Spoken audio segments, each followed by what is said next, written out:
Um, Okay. as everyone's filing in, it's 12:01 Eastern. I just want to say very, very expressly thank you so much to Russell and Biggun for making time for this.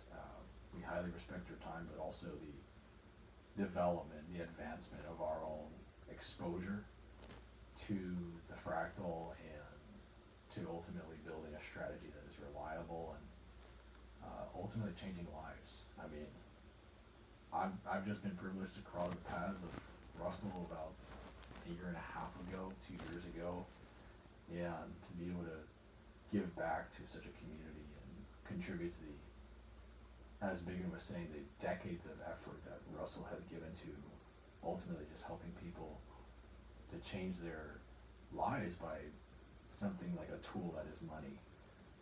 But it just means so much more. And developing a skill, building a life of wealth management, ultimately those principles and practices play over into other areas of life. And to be able to be connected with Russell and Vega now and giving back to a community, all of you have made time today to be a part of this. And I'm very grateful to be a part of it. And so I'm looking forward to hearing what Russell and Biggun have to share today. And it's going to be, I know it's going to be spectacular. So thank you all for joining. I hopefully have clicked all the recording button correctly. So um, if anybody wants to make sure, you can click record on your own side.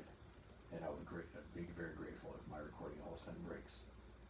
So that being said, my you know me as Roblesh, and here we thank you, Raghav.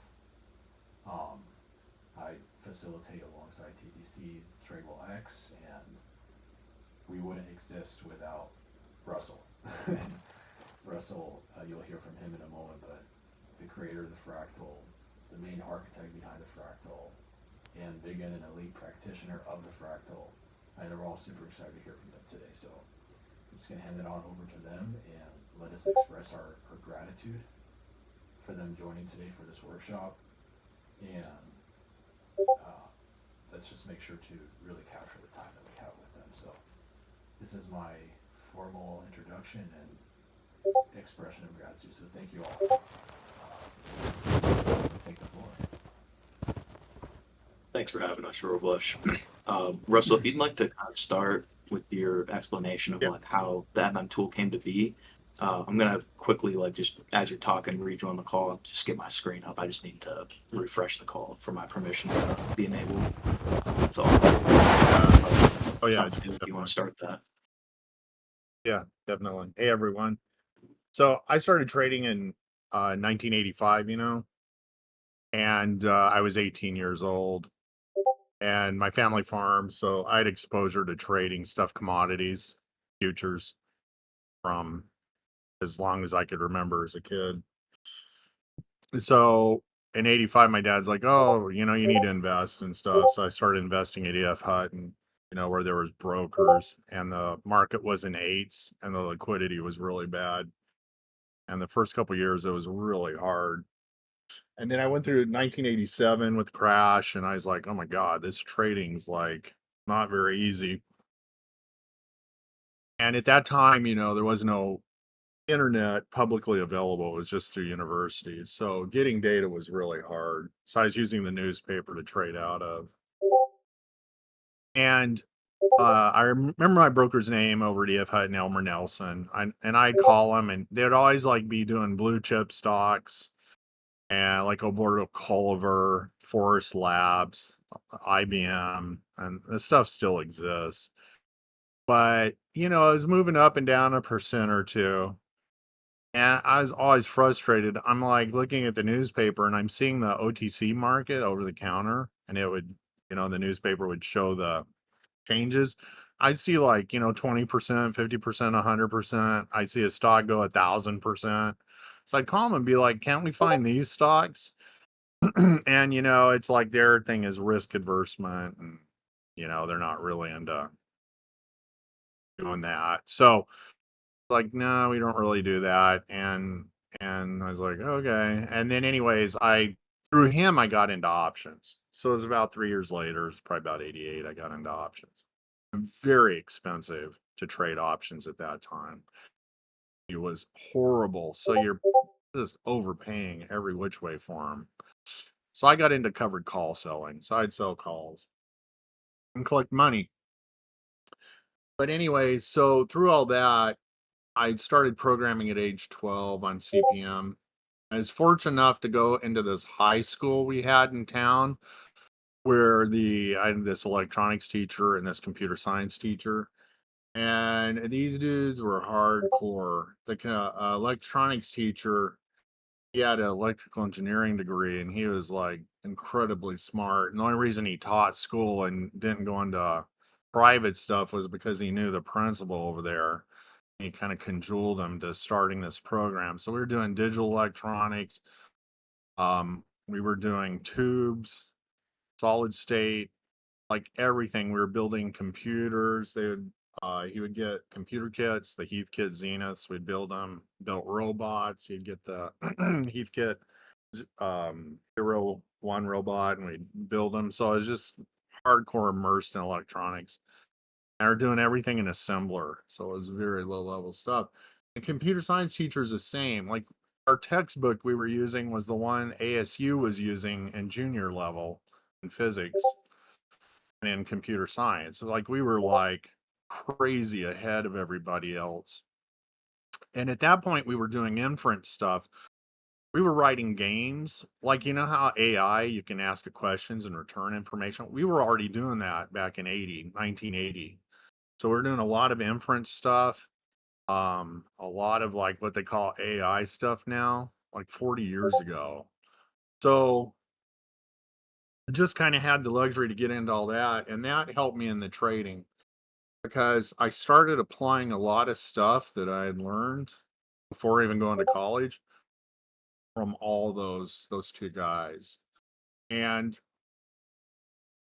I started finding price patterns in data. I got on CompuServe. I was able to download data, and I was using Graph in the Box and just basic language at that point in time, programming, to get data out of CompuServe. I didn't have real-time data. It was always 20 minutes delayed. So it took a lot of programming skills to be able to download it and to, prep it for the tool I use, Graph in the Box, to render graphs. And so I started there. By that time, it was probably about 88, 89, I guess. And I had been exposed to Mandelbrot and those formulas, how they create the fractal patterns and stuff. And I had kind of noticed, so I would draw those out on the computer. I'd type in a bunch of calculus and have those draw and render them. It'd take like 3 or 4 hours on the machines because they were 7 megahertz, 5 megahertz, just take forever to render. But I noticed that there's kind of a correlation to how I was looking at the stock market data and there. And I was like, that's kind of interesting. And I didn't really, take it too further. I thought it was interesting. And as I got into the early 90s, I started doing more. So I had experimented with all kinds of stuff: MACD, RSI, Elliott wave. I'd bought tons of books on trading. They were kind of at a cursory level. They weren't really deep. It's like the people themselves that were writing them didn't seem like they exactly knew how the market was working, the mechanics of it.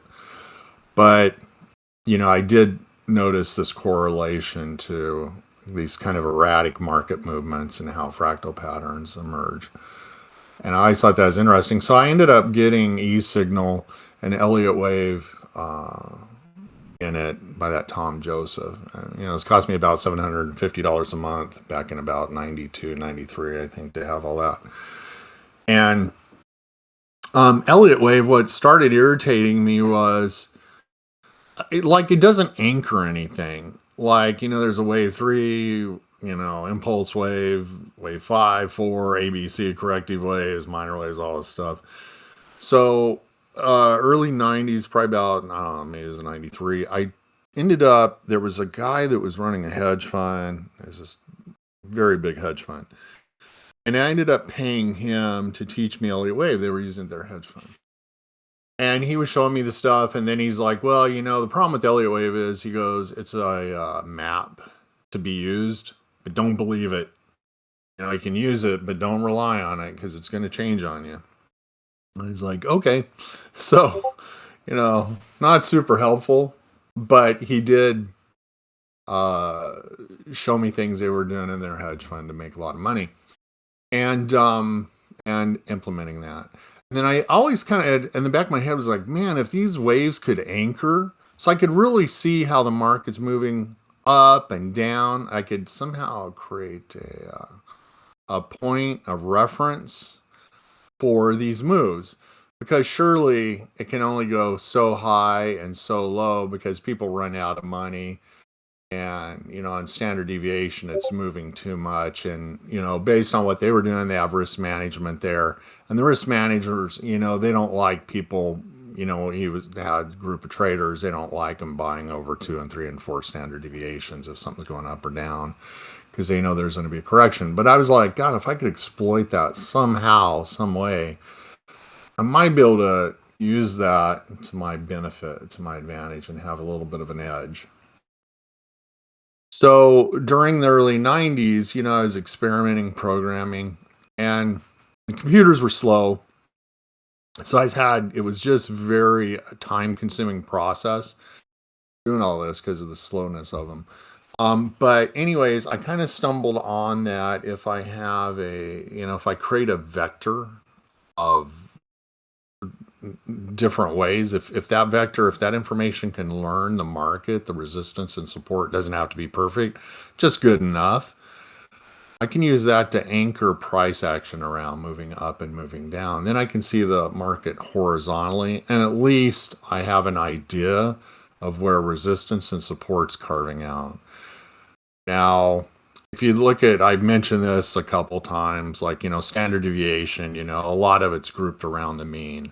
So using a vector and turning the vector into a pivot as we're moving up and down it, we do know that with the idea of standard deviation, the price kind of clusters around a reference point, around the mean and standard deviation. And what that meant was it clusters around the reference point and the pivot line, which the vector eventually always becomes the pivot at some point. So then I can see density of price action over time. And then time represents volatility. The more time you have, the more volatility you have. The lesser time you have, the lesser volatility. So I could kind of see the market in a horizontal thing. And that was like crazy, because then all of a sudden it's like I had a little bit of advantage over a lot of other people, because I could see things a little more clearly. And I could also anchor things so that I could frame them up. So you know how we frame up? We go above the pivot, that's a frame. We go down the pivot, frame. So I could frame it up so it wouldn't change on me like Elliott Wave. And also, since it has the idea of the fractal nature behind it, it wasn't like RSI or MACD or wherever, where there's imposed limitations to the upside. If we got above the pivot and it ran 3,000%, it just shows it running to 3,000%. You know, if it goes down 100%, it shows it down 100%. It's not like RSI where you have, you know, 0 to 100, or, you know, a MACD where, you know, it's based on moving averages and they're kind of curling around. It's just showing us verbatim how it's moving.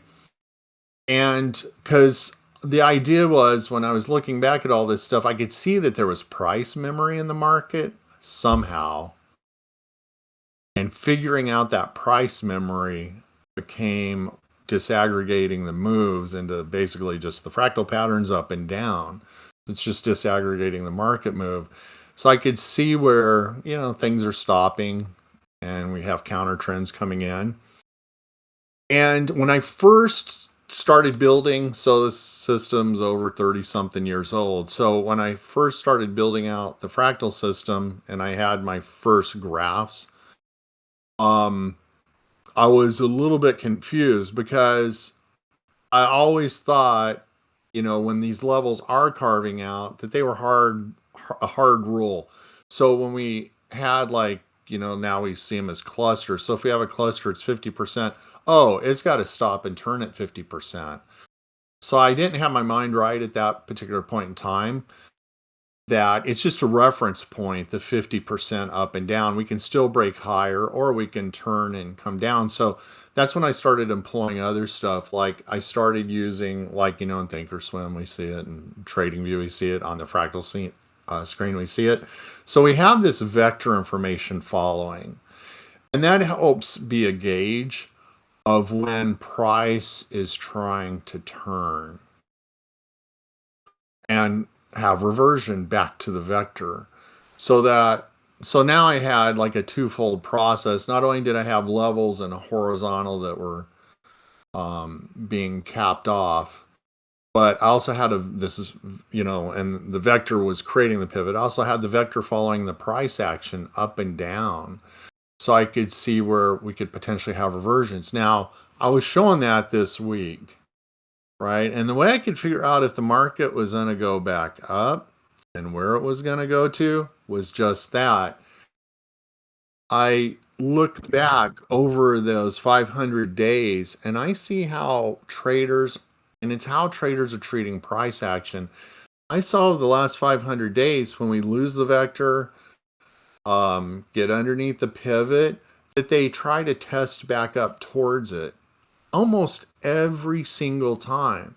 So it's almost like 100, I'm not going to say it's 100%, but it's almost like it's 100% guaranteed. You saw how on the one day, I had the arrow drawn up to that pivot line, and all of a sudden the market explodes up to it.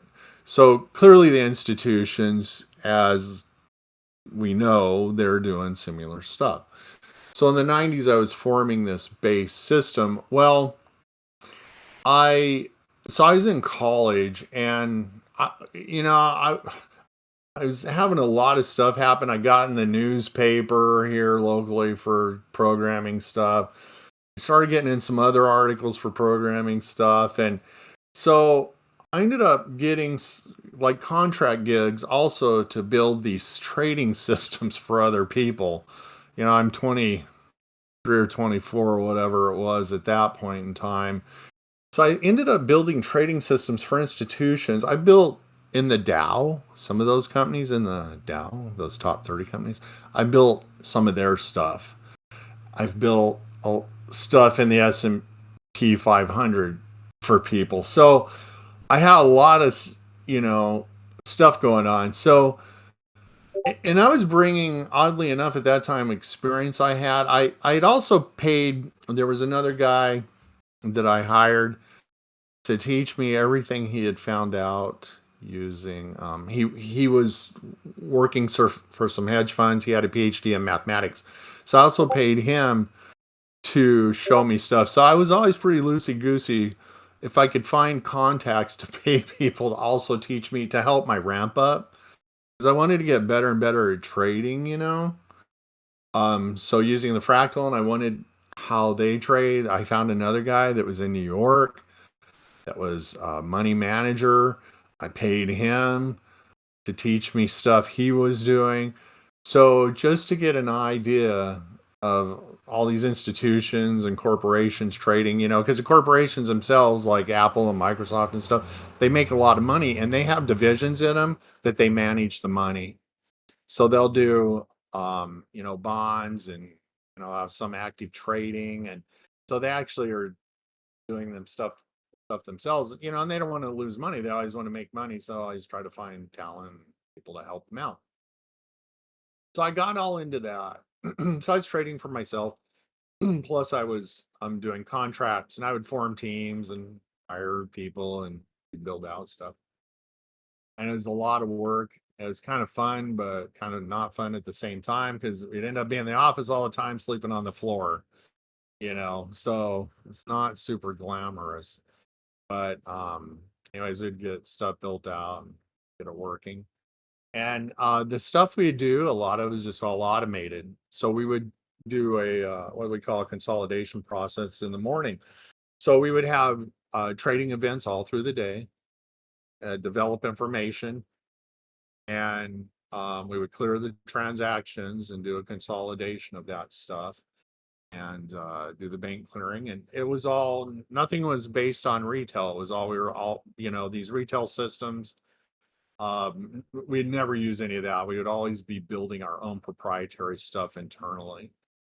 And so we would deploy all that stuff. And, so it'd make a lot of money every day, and we'd be clearing. And so there was a culmination of things, and I kept moving forward with the Fractal system, so over 30 something years old. And during that time built, market maker information, and the internet started rolling out more and more. So it was easier to get information. When I was doing it for these firms, we had proprietary feeds and stuff. Some of them had their own banks, so they were connected into the market. So I'd use those feeds. But as an individual, I was using CompuServe, and then I started getting into satellite. So I got satellite information. So I was getting stock, futures, option data over satellite feeds, data transmission network. So I spent a lot of money every month on all this stuff, but also making money, so which was fine. And I kept doing that, and so it morphed. So then the base system's called Inspire. So this software everybody's using or sees comes out of the system called Inspire. Inspire is very comprehensive. It's probably got 50, 80,000 hours in it. It just does all kinds of stuff. And what I've been doing is, it's in an older technology. I've been moving it forward into Visual Studio because the compiler version and stuff, I use Microsoft tools. It's been sunsetted back in early 2000s. So I've been moving it forward, and, we've been bringing in the code. I changed the graphing system around, so I can't just port everything over easily. It's like I'm ended up having to rewrite everything, but which is all right. The graphing system originally I put together and all that, it was kind of involved to set up to draw on the screen, and I very much simplified it in this new system. So it makes it easier on me, but I still have to bring indicators and stuff over. So there's a lot to the system. There's a lot more we'll be showcasing coming out with. And there's the web component. A few of you have used kind of the initial stage of the web component. And there again, I have to take all the code I've got, and I convert it over to the web, HTML and JavaScript, and all this, socket streaming and all this information.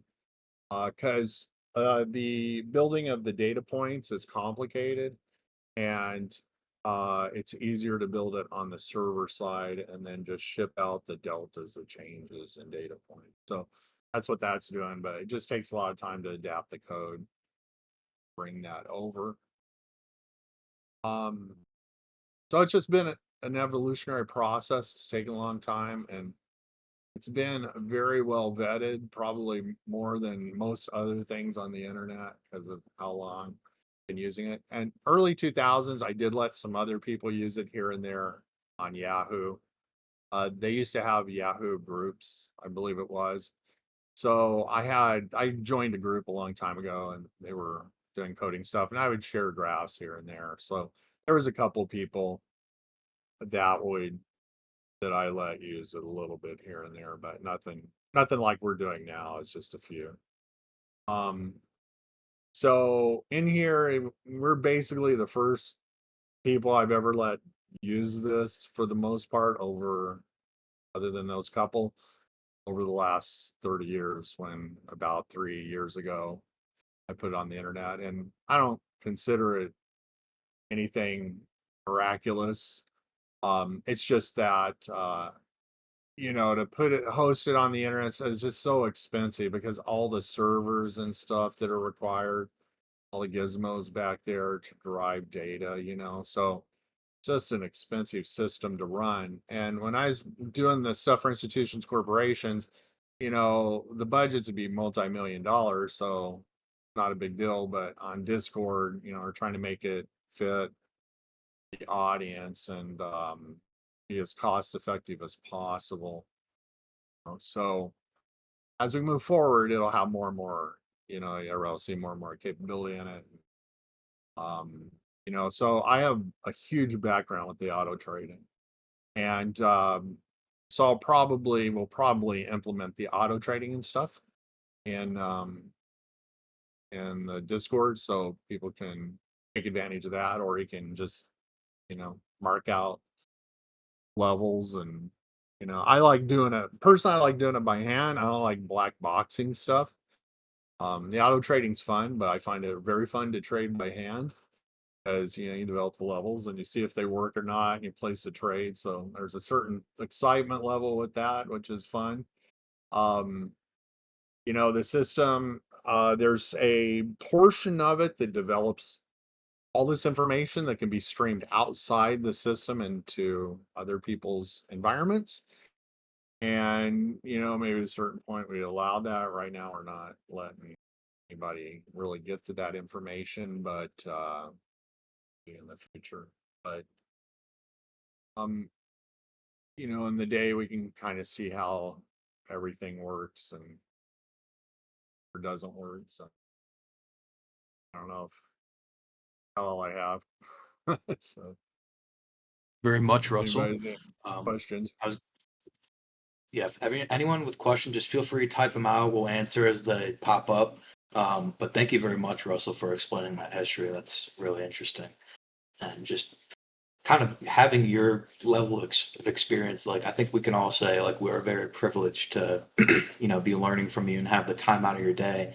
You learned right by, taking a lot of money and paying the people who are, you would consider like the masters of your time. And now what I find really nice is that you're so generous to give out your time for free like that. Now that you've kind of, I'd say, you've developed into a master. And so we're all very privileged and thankful for that. Kind of where I'll start, right? So we'll start from kind of ground up level on that, right? Um, my internet cut out for a little bit, so I don't know if I'm assuming Russell explained like kind of explained his history and all that of like how the MM's created, began being built in the 90s, has been kind of continuously like upkept and expanded since then. Um, really, the MM is based on you would call it not simple, but it's not based on a ton of different data. It's simply options chain of how these contracts are being traded, volume, open interest, and there's other metrics that can kind of calculate that stuff. So just because something is based on simple data doesn't mean it's complex. It's of course we're synthetically trading the underlying market and the derivatives market millions of times over, right, to find optimal positioning for market makers and to kind of get a sense of market maker exposure in a way that does not kind of, use the misleading nature of GEX, right? And so from there, we can kind of look at in the system, like how do we interpret like where MM exposure levels are being generated from, right? We'll talk about kind of option chain structure and how it goes into that. So I'll just start from there.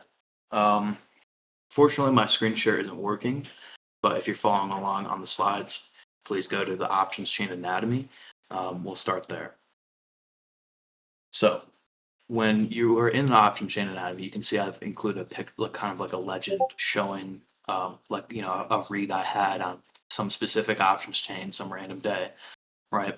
But overall, as a general rule of thumb, we see a couple different things on this chart. We see a green set of mountains, a red set of mountains, and then a green and red line crossing over, right? The green lines, or excuse me, the mountains are essentially representing peaks and valleys of interest, right, in the options chain. The red and green lines are kind of representing market maker delta or exposure, right, to that underlying options chain.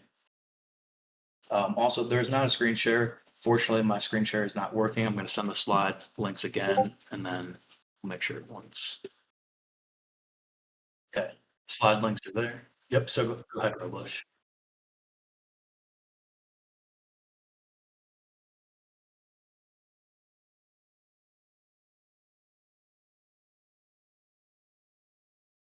Amazing. Thank you very much. Okay. So we'll start with open interest, right? Um, kind of like what Black-Scholes, right, teaches you about what price behavior is right, is that it is, quote unquote, normally distributed randomness, right? Which is, we know that's obviously incorrect from when we look at our odds graph, right? Price has fat tails of distribution. Um, Similarly, right, people might have, a misunderstanding that open interest or, just options chain interest as a whole, and you could measure it by volume or other metrics, is also uniformly distributed around the center of price action. But that's incorrect. These things are not uniformly distributed. And that non-uniform distribution is what causes like market maker, I get you would say influence, right, from market maker hedging. A big misconception is that market makers are manipulating prices, quote unquote, or like they will manipulate the stock to fit, what they've sold in the derivatives market, and that's kind of a misinterpretation. Market makers do not manipulate price; so you are not actively influencing price to hit, and make their derivative exposure, their warehouse expire in the sweet spot. Rather, price is trapped by their hedging requirements. That these are passive, automatic hedging requirements and market execution. That there's no guy sitting behind a computer like making the discretion, right? Do we do this? Do we do that? It's purely automatic, right? To hedge their options warehouse. And so in the fractal, we can kind of visualize these peaks and valleys of interest, and from there, understand how market makers are hedging that interest. We can essentially imply a couple things. We can imply the net inventory of market makers, right, which is what we're seeing with the peaks and valleys, or we can also imply the net effect of market maker hedging over time at a point in price and time on the chain, right? As kind of like a simplification of like the ways that contracts are priced, right? And we'll use delta, which is a Black-Scholes term, to kind of represent, right, the sensitivity of the option to the underlying. In the money options, deltas trend towards 100 or 100% sensitivity to the underlying. Out of the money trend towards 0, right? And so we know that basically, as a whole, like that time decay is kind of like there's either time decay or price movement. Both of those things kind of passively causing changes in options contract pricing, and thus causing changes in how market makers need to hedge their warehouse. And so we can kind of see, right, in this diagram that I've kind of like labeled a couple of key features on these graphs, right? So we have call and put walls, right, which would be considered a mountain, right, in the options ledges. We have a point of control, which is kind of something that Zeko and Russell were kind of looking at, and we've been, testing it through kind of just forward testing it in the chat. This is the crossover of the red and green open interest curves, and it functions as essentially a net point of control on the entire chain. We can also, determine like individual points of control in the market, right, from local strikes of major bilateral interest, right? Essentially a mountain, right, that is roughly equal height, red and green, right, overlapped onto each other, would function as a point of control.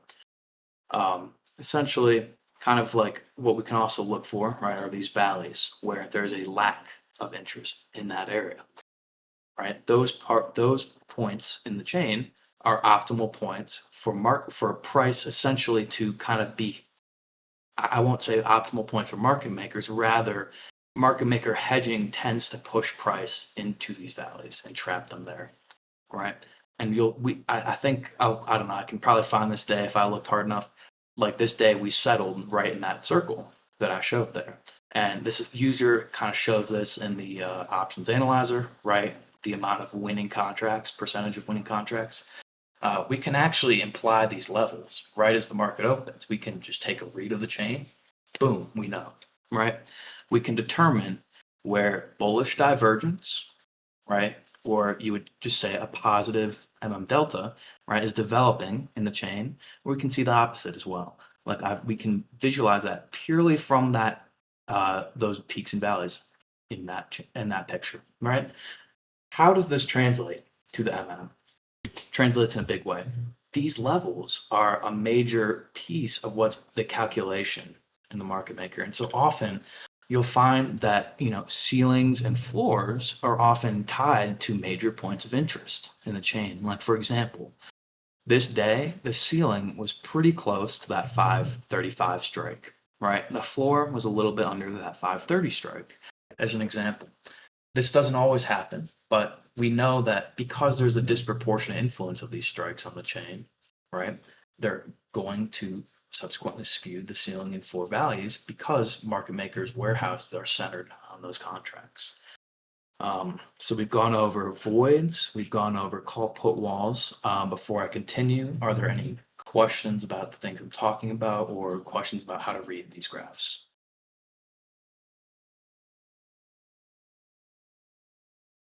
Okay, we're all good, perfect. Also, how do you do this? Very simple. It's in your fractal graph. You go into graph settings. There will be, it's like in the top left corner of the graph settings panel, something about like enable options, volume, ledges, or something. It's like, I don't remember the exact set name, but that's how you do it. And then user will also be able to put these instructions in the chat. To get this specific view, right, you'll basically be right clicking on that kind of gray background area and turn off true call and put walls. Okay. Let's go into the next slide, market maker, landscape, the basics, right? So essentially what this does is reverse engineers the exposure that we can visualize partially through that, those mountains and valleys, right? And kind of puts it into a simplified set of levels, right? What it does is, yes, I will explain that side. What it does is simulate all possible moves in the underlying derivatives akin to a chess computer, simulating possible moves to find optimal outcomes, right? It operates on the principle that market makers hedging protocols are implicitly calculating multiple scenarios, optimizing positioning, kind of anticipating opponent moves in a way. The MM model executes millions of synthetic transactions a day, using only volume, open interest, bid and ask of the underlying chain to calculate exposure. So it's kind of a dual market simulation to essentially find points in the chain where market makers have an optimal settlement point, right, at the ceiling or the floor. We measure this, right, and what's called exposure, right? It can also be thought of as liability, right? This is kind of what users shown in the chat, that exposure column, right? What that's telling you right there is the notional exposure in US dollars that market makers have in liability at that point of the chain, right? If it's a negative exposure, right, they have a liability, right? That's a debt they have. So by measuring that, right, we can figure out basically these ceiling and floors where market makers have little to no exposure to the underlying, right, at the time of expiration, or their exposure is minimized.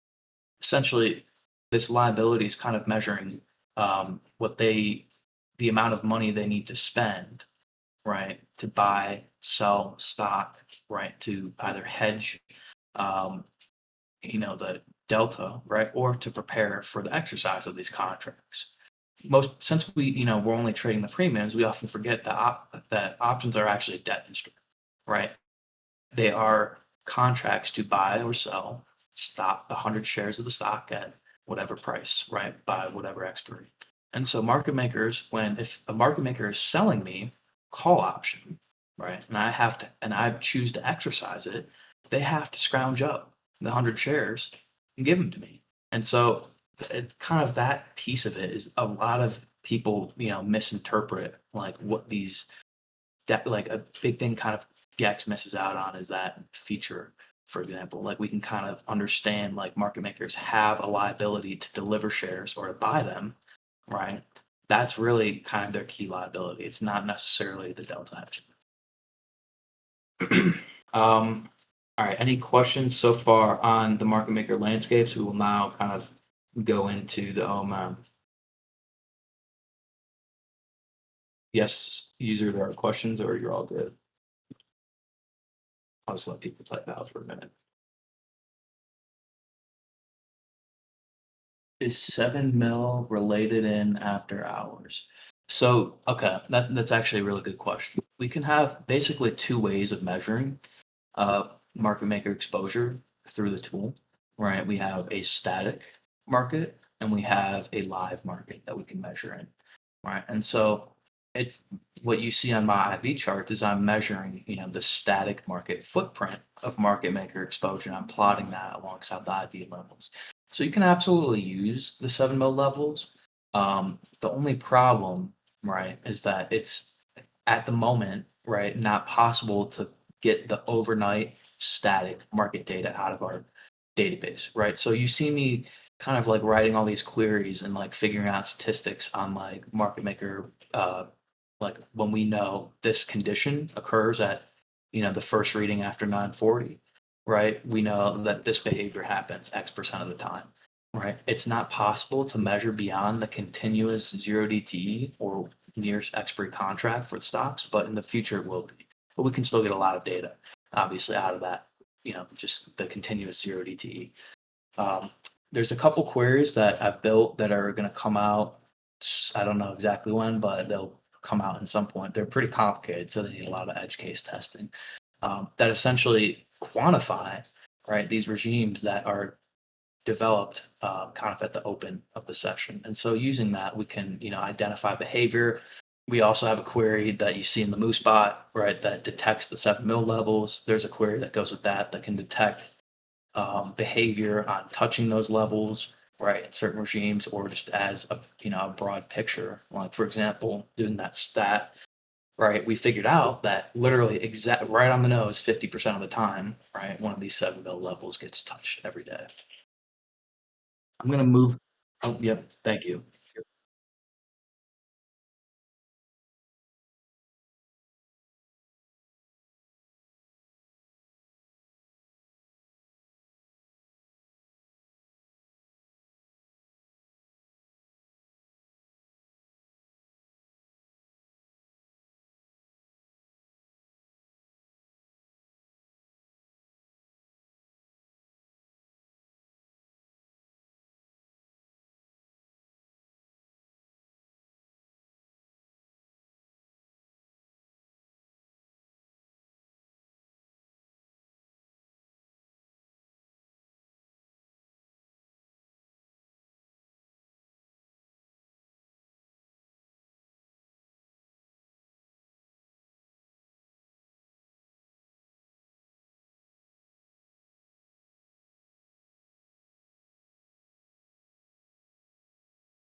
Thank you very much for chiming in, Noblood.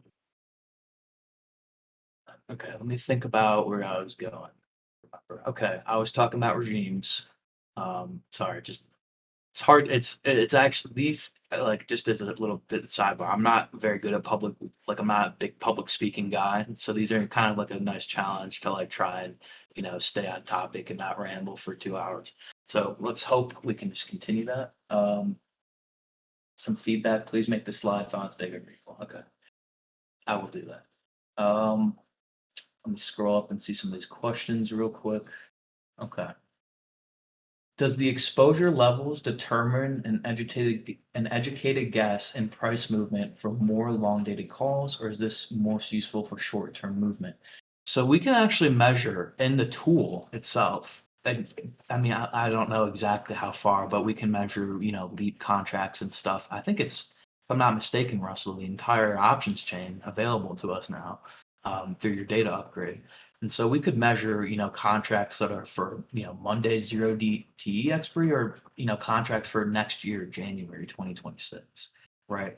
The exposure number, right? What is this quantifying? It's quantifying the amount in dollars of liability that the market makers have in aggregate, right, at a certain point in price and time. Right. And so it's not necessarily like an educated guess for price movement for a specific contract. It's more so, right, a way to measure market maker liability at a certain point in price and time. But we can use these exposure levels, right, and the ceiling and floor data that comes with it to make educated guesses about market behavior over a certain period of time.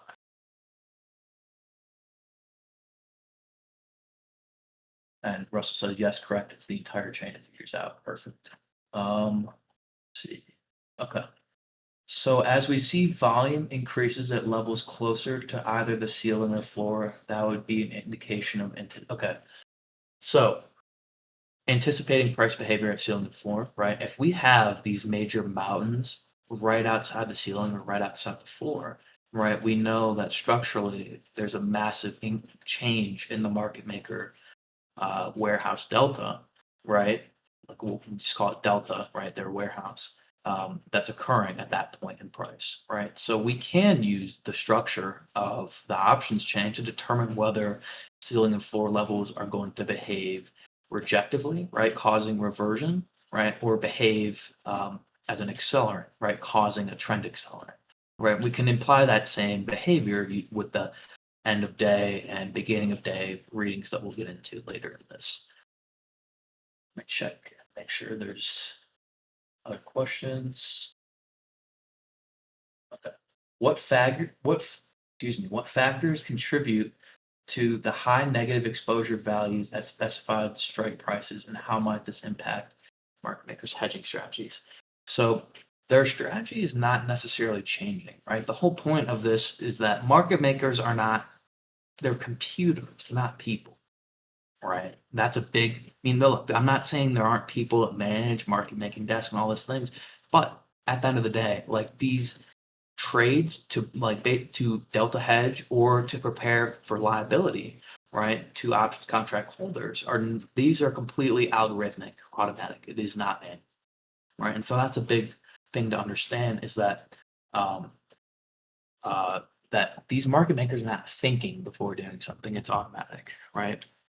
AZ Trader said, what factors contribute to the high negative exposure values? So I'm going to draw a picture real quick and I'll post it in the chat. Just give me a moment. Of kind of like, if we could have a graph of 2D exposure, like what would it look like? Hold on 1 second.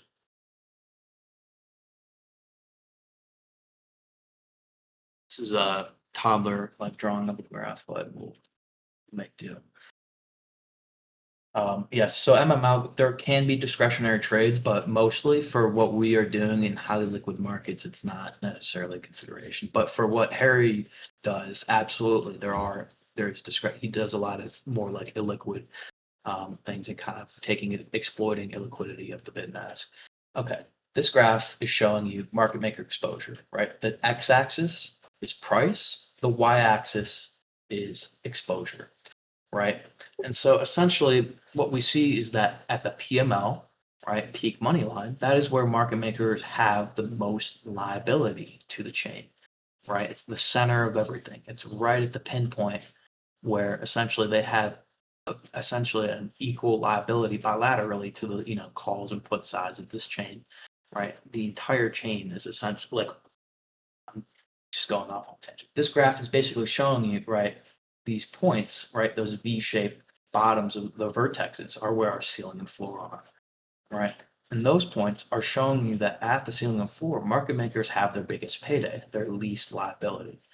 As we travel beyond the ceiling or the floor, their liability once again increases massively, positive exposure, and it causes them, these algorithms to essentially aggressively buy on market, sell on market to hedge positioning or to prepare for liability to the options holders, right? And so the reason that like these high negative exposure values, like it's not necessarily like occurring at a specific strike price, right? It's more so kind of like a smoother uh, curve of exposure that we're seeing. We'll have something probably. I don't know. Down like there are ways that we can graph this out that are being developed like to actually measure exposure itself, right? It just takes a lot of time to make quality, but this can be measured. You can do things in the data warehouse and stuff to query this information. Gosh, I'm losing my train of thought. Sorry. I'm going to give the floor open for a couple more questions and kind of get ready to talk about the next set of things. So if anyone has questions, start typing them out. Thank you, user.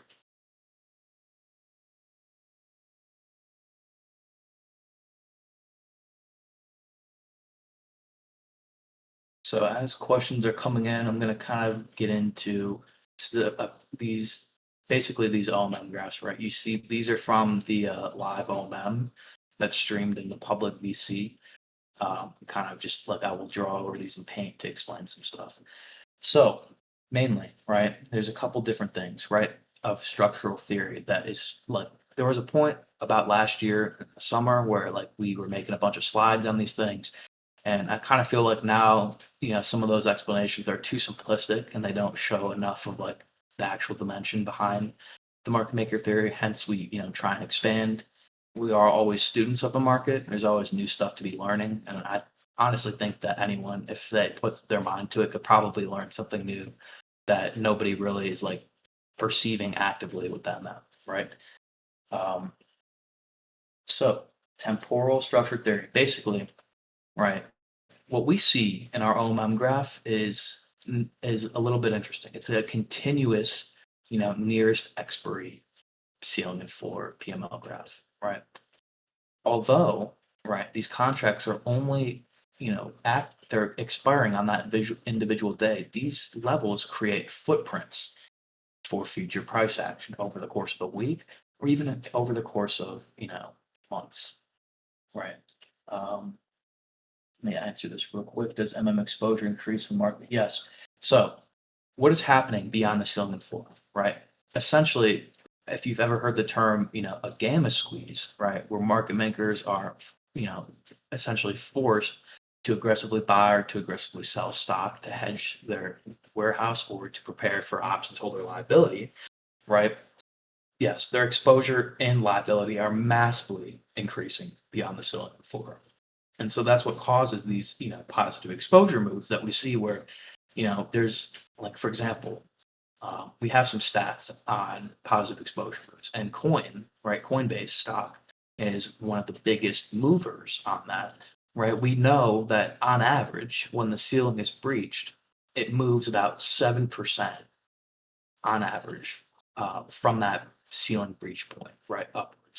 Yes, I'm not sure if it's the biggest because I just haven't like look. I have the queries for all the symbols. They're all different. Like they have to be one query for each symbol, unfortunately, because I'm not super advanced in SQL yet. But that is one of the biggest ones I've seen on there. QQQ is something more like, gosh, below the floor. It's like 2.5%, right? 2%. Yes, Tesla is also similar. Anyways, getting off track. Okay. Yes, market maker is exposures increasing significantly beyond the ceiling floor. And so that's why we have these values, because they represent a value where there's an optimal payday for MMs, but beyond, right, outside of the ceiling and floor, these market makers are thrust into kind of the most extreme liability they could have. Okay. Maybe a new question. We can assume that peak exposure will cause moves, but how about timing? Is there any back testing to find out the time delta between peak exposure and time? I would probably say, I'm trying to think of how to answer this and what you're trying to say in this question. I'm guessing Okay. I'm guessing when you say peak exposure, you're probably talking about positive exposure, if I'm not mistaken. Hopefully, I'm on the right track there. If you're saying positive exposure will cause moves, right? How can we find the timing, right? So measured length and time, right, or the measured length and percentage move. We are actively working extensively on the back testing for that. I'm trying to make it so that I have a query that can measure it for a single symbol, and we need to make the query measure it for all the symbols in the database, and it just takes a lot of time to like write these out and actually learn how to do the structure. It's not just using something to do it for you. But yeah, so we can do back testing to find out essentially the point of positive exposure. How long does it take to get to the average point, right? And as well as how much do we move? Um,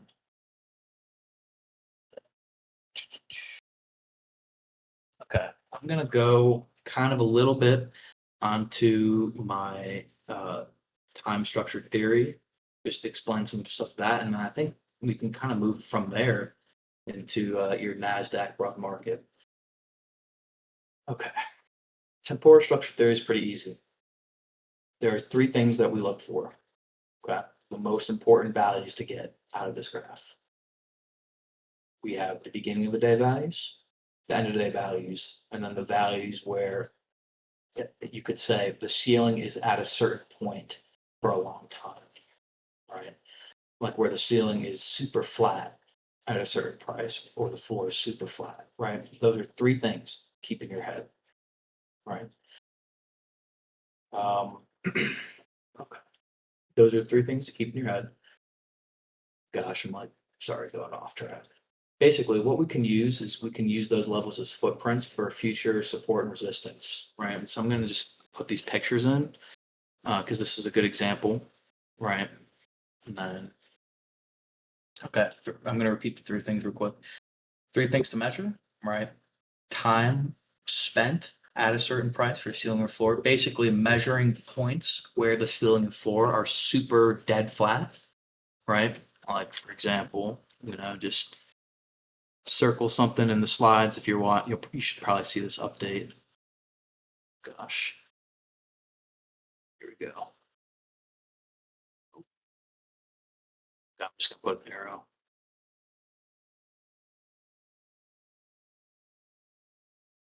Okay.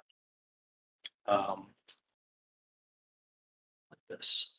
We're basically looking for these points, right, where the ceiling or floor is behaving like that, and figuring out essentially that price range or the beginning and end of day values. Those are the most important.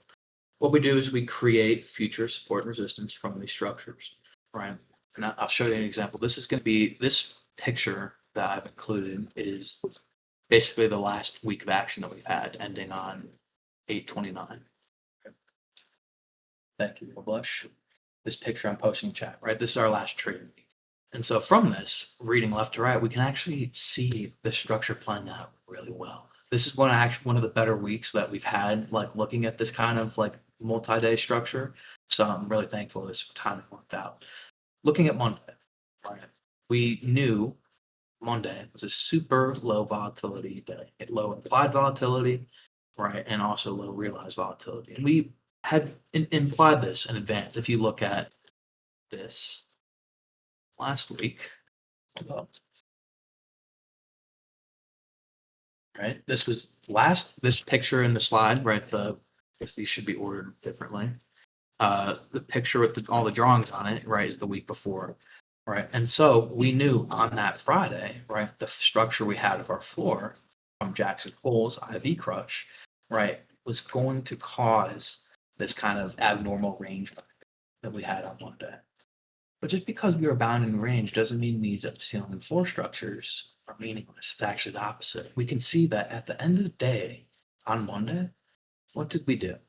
Right? We bounced off that floor, right? We touched that.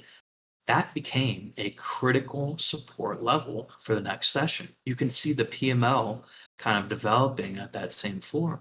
But also just looking at the green line, you see that price bounce off not once, but three times off that floor level on the Tuesday session, right? And so then what do we see on the Tuesday session? At the end of the day, we grind into our ceiling resistance, right? And so this shows two key things, right? The behavior of the multi-day structure, but also, as we're talking about, where's the optimal payout for MMs, right? It is at the ceiling or at the floor, right? And where did price close on those 2 days? At the ceiling or at the floor, right? Even though it's not the 9:40 a.m. floor, it's the live developing floor that we're seeing, right? The next day is another very good day because we can also see that this, ceiling resistance provided structure for the Wednesday trading session. Our Wednesday session had some, you can kind of see the IV expansion there, right? On the Wednesday session, we had some kind of news. We had NVIDIA earnings on Wednesday, then a couple of different news events on Thursday, Friday, right? We can see that when we begin, right, to break above that resistance that was created at the Tuesday end of day session ceiling, um, we can kind of see that we break above it and then we flip it into support and continue long over the next 2 days from breaking that ceiling level, right? Where do we close on Thursday? At the ceiling, right? What is created for Friday? Resisted structure, right? What happens on Friday? We flush from the ceiling to the yesterday floor value, right? And so we can kind of see very easily, hopefully, like if you are not seeing this, please tell me because that means I need to explain better. We can see the structure play out pretty clearly, right? So that's kind of the one thing that we need, to keep in your consciousness is this footprint theory of MM structure, right? Harris, yeah. So Harris actually kind of like I didn't do this for a long time. I didn't know how to figure this out. I kind of just noticed it. But when I first started out, Harris was using this all the time, and it absolutely holds. And we can actually backtest this. Like this graph right here is created directly from the warehouse. So we can test like ceiling, current, like if price closes at the ceiling, right? What is the probability that we persist below this end of day ceiling through the next day? That can be used pretty well to sell next day spreads, right? And a lot of other things to easily capture passive income. Milk shows this kind of every day, right? Using some of the theories we've created from the 9:40 a.m. Data, right? That you can achieve like, is it like a 90% win rate still on the on just collecting premium through vertical spreads on the ceiling floor, right? We know that we can count on this behavior to work because we have in the current database about 85 days, I think, of QQQ data. And there are some days where like within this sample, we do X behavior 95% of the time. Same thing for S&P. Okay, let's move on a little bit to regime theory. OMM regimes are kind of a newer concept. Like there were times in the past we talked about them, but we actually can quantify them now with a number. This query is not available publicly yet, but it will be. I'm going to just take a picture of the data that gets produced so you guys can see real quick. Basically, like this gets this. There's a formula that creates this number. I call it the threshold, right? Which is basically like a measurement, right, from 0 to 2, right, with 1.0 being at the middle of essentially the strength of the two trends that we know, or excuse me, the two regimes that we know, right? We have either A, right, our hedge prevalent regime, which is the commonplace regime during bullish markets, and then B, we have our ceiling collapse regime, right? And in the middle of those two, we have a neutral regime. And you can kind of think about these as like two brothers constantly trying to usurp the throne from each other. The dominance of one of these regimes is in constant flux and under constant attack. When we, during the day, right, create positive exposure structures, like for example, off on Monday, at the end of the day, we broke the floor, or off Tuesday end of the day, we broke the ceiling, right? Those are causing regime shifts, right? Where now you have one regime gaining dominance over the other. And so, pull this up real quick. Loan. Okay. So basically, I'm going to send you guys should honestly probably just keep this for your own looking because I post the threshold values a lot of the days. These are all the QQQ stats we have, right? And so here's what kind of it shows you, right? So we have our range, right, of the threshold number, right? We have obviously the regime telling you which kind of regime it is, but we have a lot of different measurements of basically seeing the distribution of different days and kind of the behaviors within this regime. You can see pretty clearly that when we transition below the neutral level, right, take a look at our percent green rate, which is telling you the rate of a green close on the QQQ RTH session, right? You can notice how when we cause a ceiling collapse regime, it drastically drops off to a point where this 0.06, like we get this 0.666 regime a lot in the threshold, those have like a 20% green close rate, and that range alone only has 25%, right?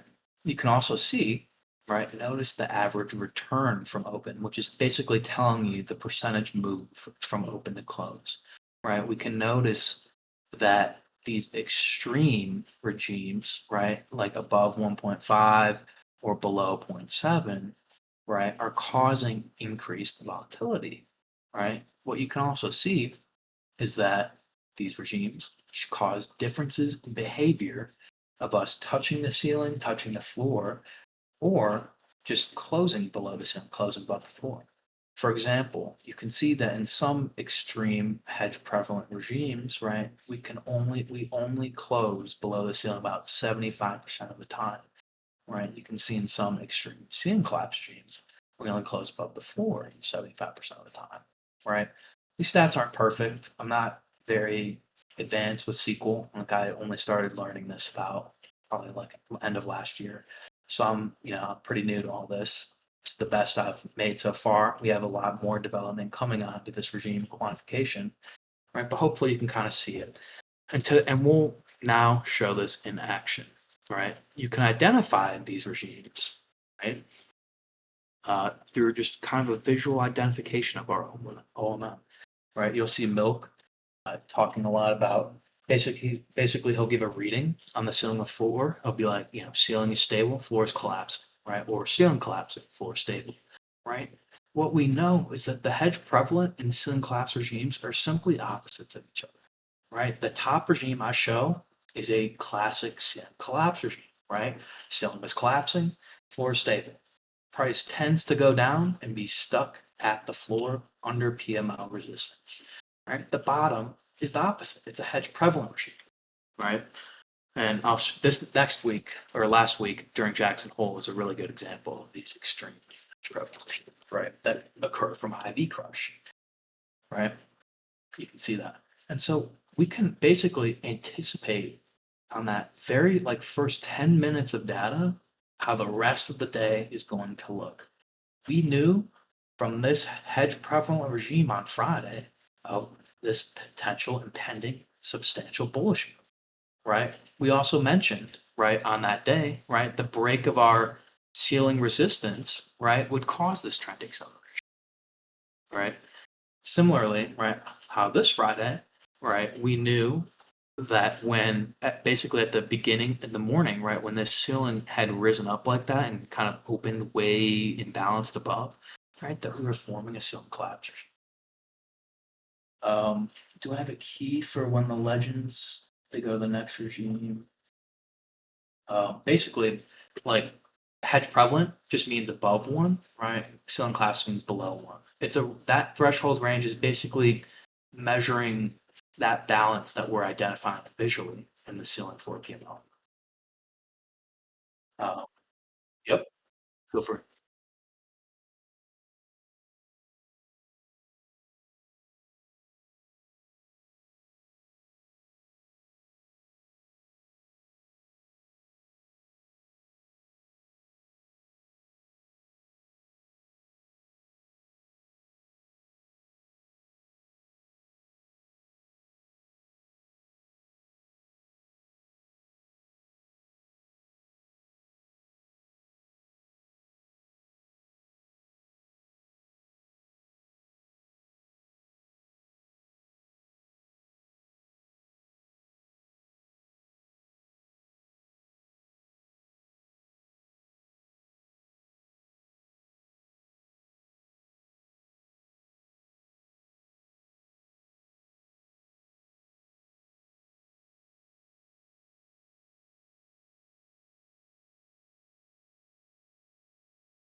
Thank you very much.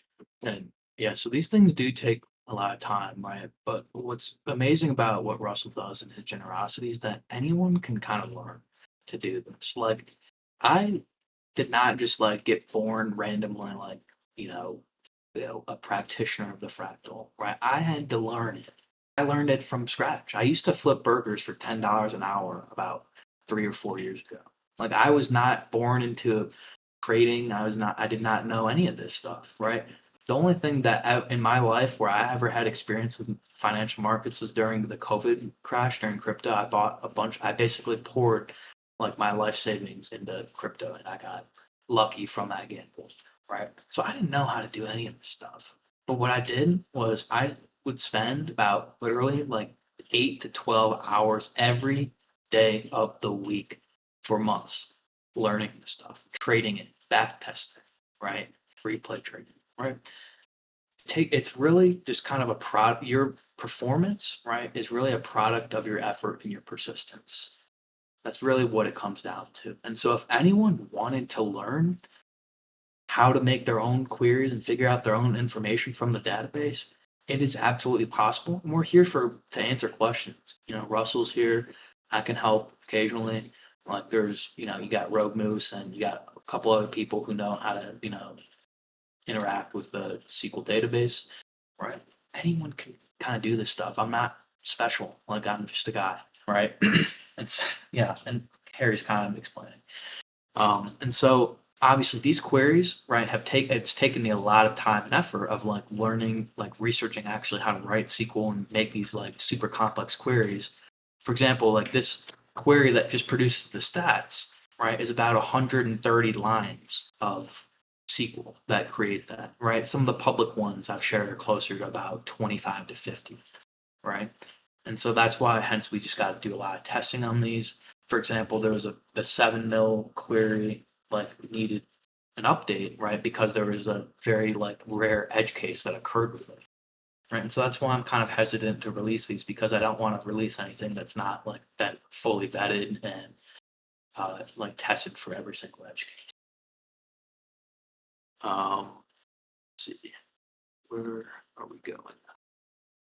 Okay, so are there any questions about regime identification, right, visually, or kind of just understanding like what is a regime, behavior, lots of things?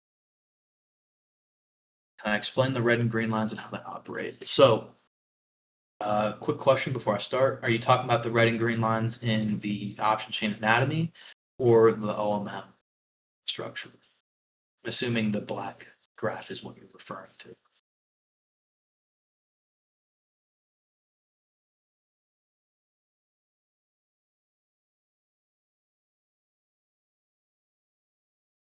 Confirm that. I'll explain. Okay, perfect. So the graph I just showed, right? There are 4 levels, 4 lines on it, right? Just know these 4 lines and you know the market is what we said. Ceiling and floor, right? Those are the white, right? We kind of explained what the ceiling and floor already. The PML line, peak money line, or point of highest liability in the chain for market makers is the red line, right? The green line is essentially our stock price. Kind of looking at our market price of the stock.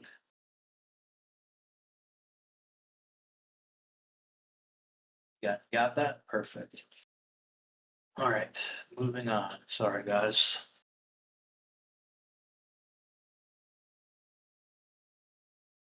Yeah, that's actually, thank you for saying that, Mo, because that was a question we had. So, something Rogue Moose is working on that's amazing. It's essentially making this natural language query system with LLM, right?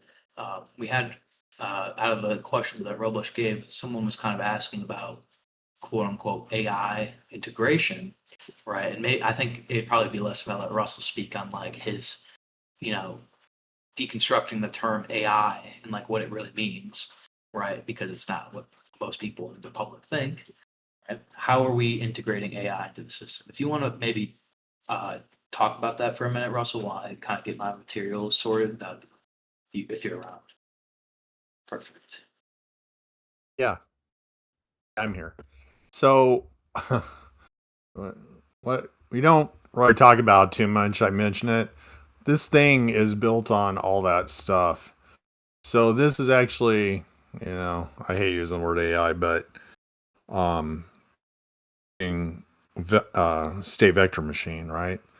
Which is used in AI stuff with margin, creating planes of data. So you're actually looking at the output of an AI system. And so I call it fractals, but we're basically creating it's an inference system. And that pivot line, that vector learns, it's got learning logarithms behind it. So as it goes, it learns the support and resistance of the market. Everything that happens in it, you open the waves and the aggregation, all the code underneath is learning code. So myself, I have no idea when it's going to put price on top of pivot and turn the vector into the pivot. It makes that decision. And if you watch the nuances of it, I don't know if I can share my screen. There's very subtle things that happen that will give you clues into what's going to happen next. But yeah, it's the output of an AI thing. The only other thing would be to oh, got a screen share. Thank you, Robles. Do a share here. I was getting a glitch with it earlier where it said it was sharing and then it just popped off. So hopefully that doesn't happen to you. Gotcha. Let me see if I can share it here.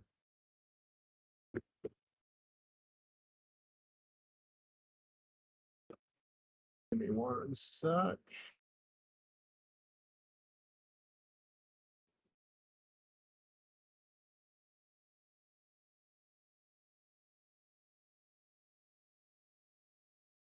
Let me find what I'm looking for.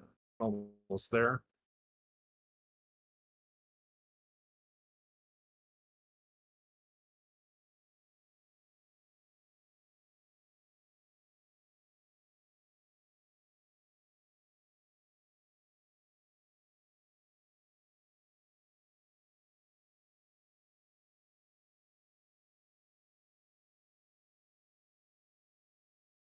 Hopefully, I hope you guys can see the machine. I'm actually on Google right now. And you see there's a thing called a support vector machine in SVM.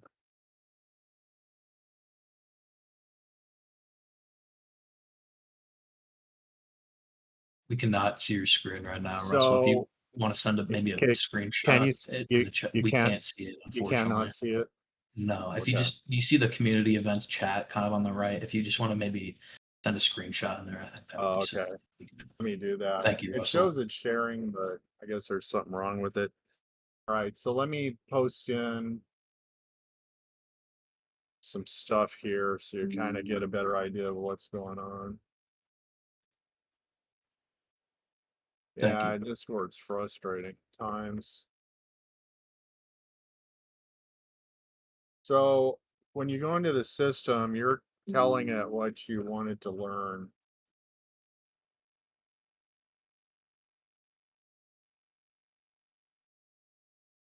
So here I'm showing some SVM stuff, which is used in, like in what they call AI, right?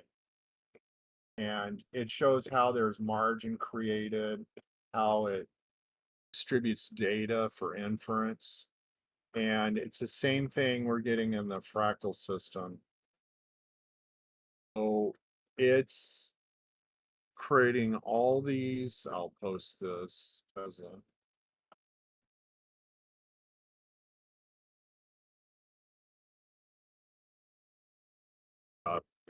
as the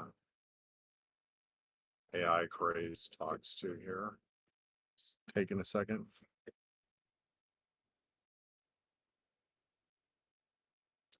The only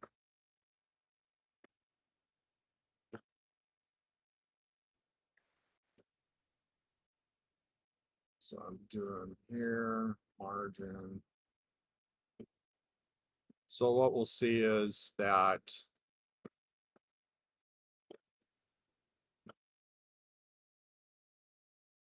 taking a second.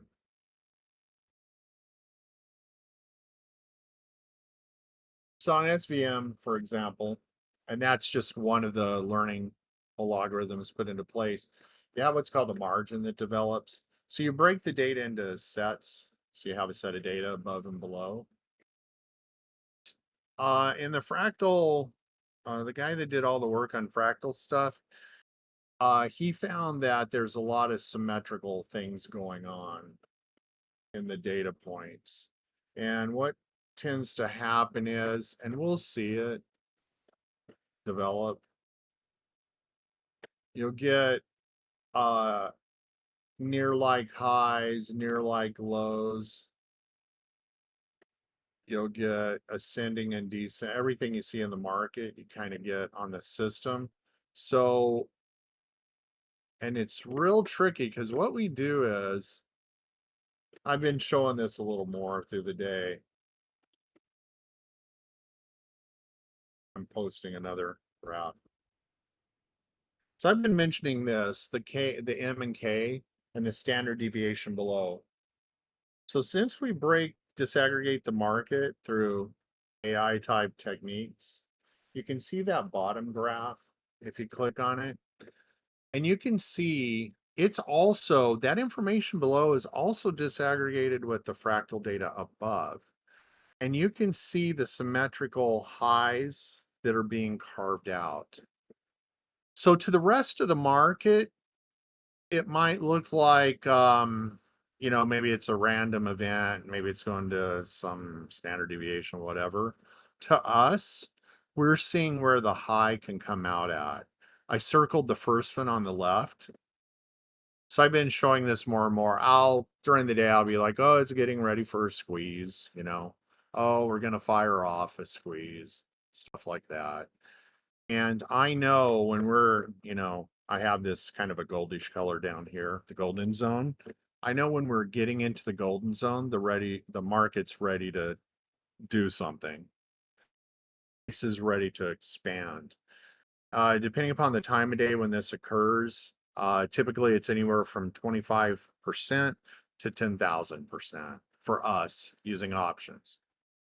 So if it's later in the day and we're down at the squeeze line, you know, it can expand up and knock out 2, 3, 4, or 5,000% on contracts. And this helps, since the learning algorithms are kind of pairing all this stuff together. This helps us understand what can happen in the market. So when we're running an M, I like to see the K, and it's all, you know, being figured out with stuff that's inside the NVIDIA chip. Now, the final layer on top of this is to basically have the LLM stuff, right? Where you type in and you ask it, what's the most likely outcome? And then it analyzes the chart and says, well, you know, based on where you're at in a squeeze situation and based, you know, you're underneath the pivot, most likely the price action is going to resolve up to two areas, 0.8 and 2.6. Because that's all it'll do is it'll look at that and say, oh, that's typically what you want to look for. I don't like the black box stuff, so I like to look at it myself, but I understand other people, I trade full time, I understand other people constrained with time, and you just need an answer and don't need to be able to understand what you're looking at, maybe necessarily. But what happens is on these squeeze situations and the SVM that's running, you know, and it's got clusters, it's got a state machine in it, it's resolving the bottom. See, the bottom here on the average percents are margin. So it resolves for the margin above and below. And if we get an outlier move come in, like there's something, a bullish piece of information comes into the market, Trump tweets or whatever, then it can break above the margin and run the outlier. Otherwise, you're kind of constrained in the margin. So you already know, and I know when I'm looking at in the morning, okay, bottom margins here, top of margins there. I need something very bullish or something very bearish to knock us out of the margin. Otherwise, we're going to kind of play in between those lines. Then I know when the market maybe get ready for that event, because I see that the compression that's also learned has come down to the squeeze line. So we call it standard deviation squeeze to make it understandable for everybody. Call it fractal data to make it understandable for everybody. But so we can see that we come down to the squeeze line, and it's basically getting ready for another rally. So if you're antsy for price action to move and you're like, my God, why isn't the market moving? You merely look down here in the squeeze and see if we're down in that area. When we're down in that area, you're in compression, and you know that the market's just waiting for something to break up or break down. Now, the system tries to color code it for us to help us. So when we're coming out of a squeeze, when we're down here near the golden zone, and we're coming out of it, and let me circle it so it's a little maybe more apparent, because I look at these all the time. So for me, it's kind of apparent, but so what I'm looking for is the spread, the distance, the relationship of this stuff that's being learned below to the golden zone. And this is how I know that contracts can get ready to explode in price.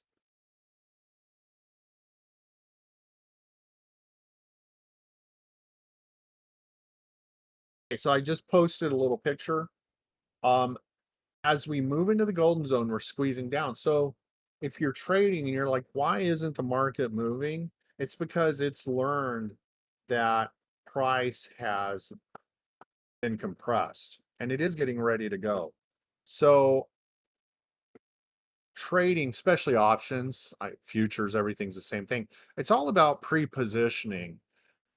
It's all about getting ready for the move, because we want to be ready for it. When I see on Discord all the time, words like, wow, oh my God, wow, it just explode. It's like after the fact, they've learned of it after it occurs. We want to learn of it beforehand so it can pre-position.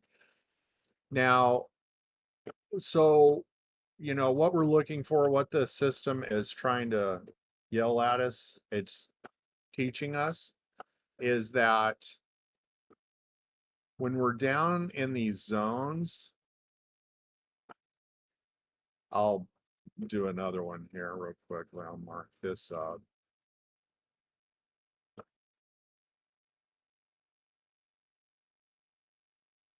So we can see a correlation to where we're at on the pivot line above or below and which direction the squeeze goes in.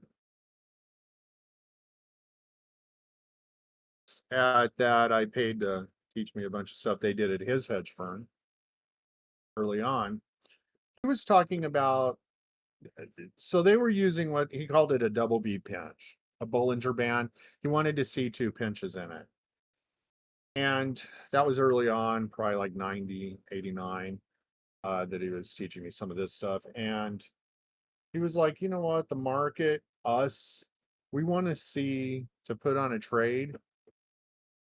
Now, mind you, these guys, when they put on a trade, they're looking for $1 million, $2, $4, $5, $10 million out, right? So they're looking for some big money out. And he's like, when we put on this trade and we want to go in with 10 million, we want to know where we're at on the risk side, because we don't want to be entering into a trade that does not have the capability to move in our favor. So he goes, what we tended to do there was use standard deviation. That's what he told me. And he goes, then we try to pre-position for that move, whether we're doing, equities or options, whatever, futures, and get ready for it. So what this is doing below, this is learning algorithm. We're doing SVM, support vector machine, that's used in AI type stuff. And this is a spin on support vector machine because it's also being paired up with a learning mechanism, that purple line, the vector. So that learns where support and resistance is at to help guide us when the trade's starting to run out of juice, when it's running out of gas. So down below in this most recent graph I posted, the gas tank is full when we're coming into our squeeze line down below. So when you're on the system, as Roblush says, we're kind of getting information that a lot of the market, and when I've gotten contracts to do systems and stuff for institutions, you would think that a lot of them, because they do have a lot of money, would be in the know. But sometimes, I mean, even some of these institutions are not exactly in the know because of whatever reasons. So, when you go in and you're bidding on systems, they're also paying for their expertise to bring in house. So one of the things is, and we try to have this system learn because we want it to adapt. When people use hardcore like RSI and like moving averages and stuff, they're not exceptionally adaptive. The moving averages, you'll see people throwing on 20, 10, 7, 5 EMEAs, WMAs, just MAs. And you can see the price, it kind of is like way off in la la land. It's not really following price. It's not really giving a lot of advanced information. Here it is. Here we're coming, the institutions in the know that we're like doing what Renaissance is doing. Some of these other guys that are running hardcore. So we're exploiting logarithms that are learning, adapting. So we can see on our first yellow circle at the bottom that we've come down into a compression.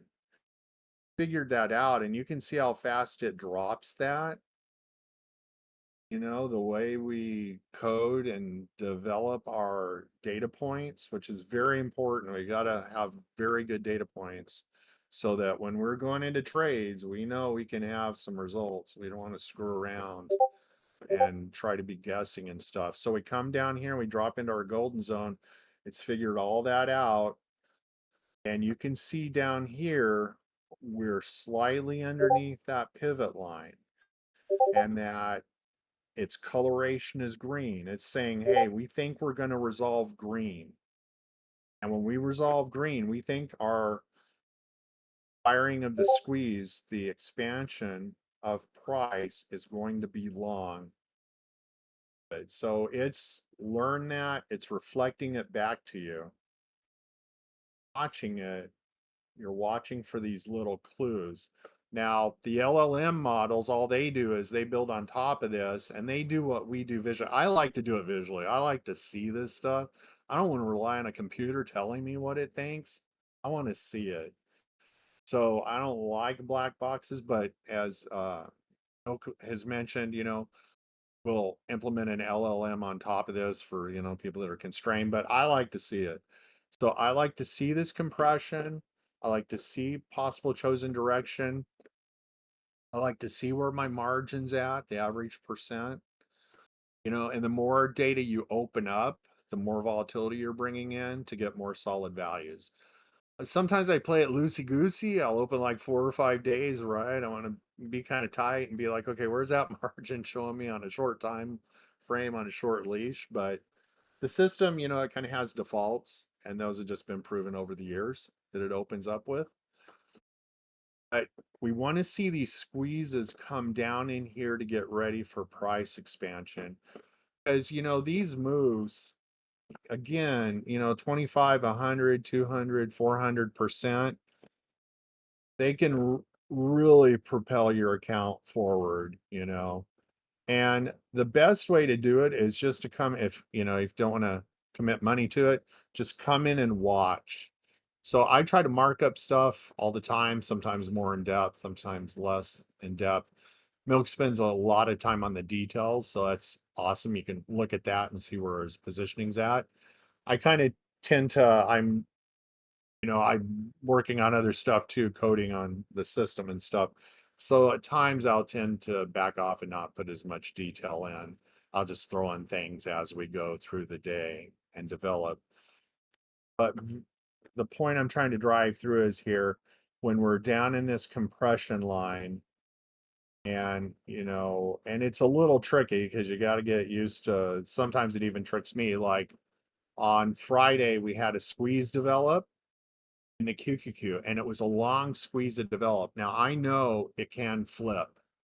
There was some news that came out about something, whatever it was, and it started to squeeze long, and all of a sudden it reversed and squeezed short. So whenever you see these squeeze patterns develop, you do have to keep in mind that, on the far right circle, we've got a K, which is indicating there could be a long squeeze. K is a long squeeze, M is a short squeeze. And we abruptly flipped short into the next session. So, and another clue is too, up here, we're seeing the descending support resistance. So it's actually telling us that the market, the buyers are having a harder and harder time to contain price and continue it moving forward. So it eventually pulled back. Now, another clue is the system has an logarithm that will toss on this double bottom. When I see that double bottom show up, and I get all drooly because I'm like, oh my God, if we can hit that double bottom and I can hit that contract down there, I know it can be, maybe it's priced at 48 cents, 48 bucks a con. I know it can go to 3. So sometimes on the screen I'll be like, if we hit this level, we're at $3 on the con. So when I see that double bottom show up, it has a pretty freaking good chance of hitting that and closing that out. And you can see this is Tesla right here. And you can see that, I guess this is Friday. I pulled up, I can't remember, but you can see that on the right. So on the left, we created the double bottom. What was out there hanging out. And you can see on the right, we went in and hit it. And on Tesla, sometimes I send it out. It's probably been about 3 or 4 months ago. I sent out a Tesla trade on Friday, and I was like, this one's going to go long. It moved 11,000% on Friday. So I'm not, and this is another thing. I'm not trying to say trade to 11,000 and 10,000 and 5,000% each time. I'm just saying it's the potential in the trades. If we're seeing this stuff, if we're seeing a retraction to squeeze line, because these guys at institutions, they have compliance departments, they have risk managers, and they're watching traders, and they will not like a trader if they're buying long and the thing on their risk management is at, like, let's say it's at the 3% positive standard deviation. They will not like the idea of them trying to long that market even more from that level. They'll be like, that's a risk off level. The market's moved beyond a normal deviation, it's moved into an outlier. So I don't want to see you guys buying in there. You need to be buying in before and taking your trades off, because we're going to have a reset of the market. So the system learns how to figure out the moves down below on compression and correlate it to the moves that are being developed in the SVM above, so that we can kind of see what can happen. And then, we've got our state machine up here that's showing us potential of upside. So it's generating these open lines using all the state vector information to show where we can achieve, where the possibility is. Now, one thing, trading is competitive. So one thing I do like to look at is, are we closing open lines on the left, or are we leaving them out hanging so they're stacking?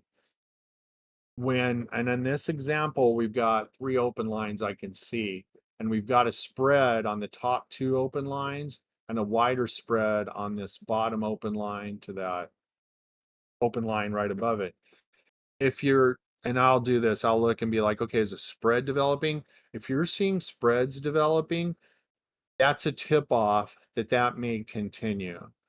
So you can look at that. I'll look at that and say, these traders are not strong enough on the buy side to knock out our open lines and close them and create a full circuit.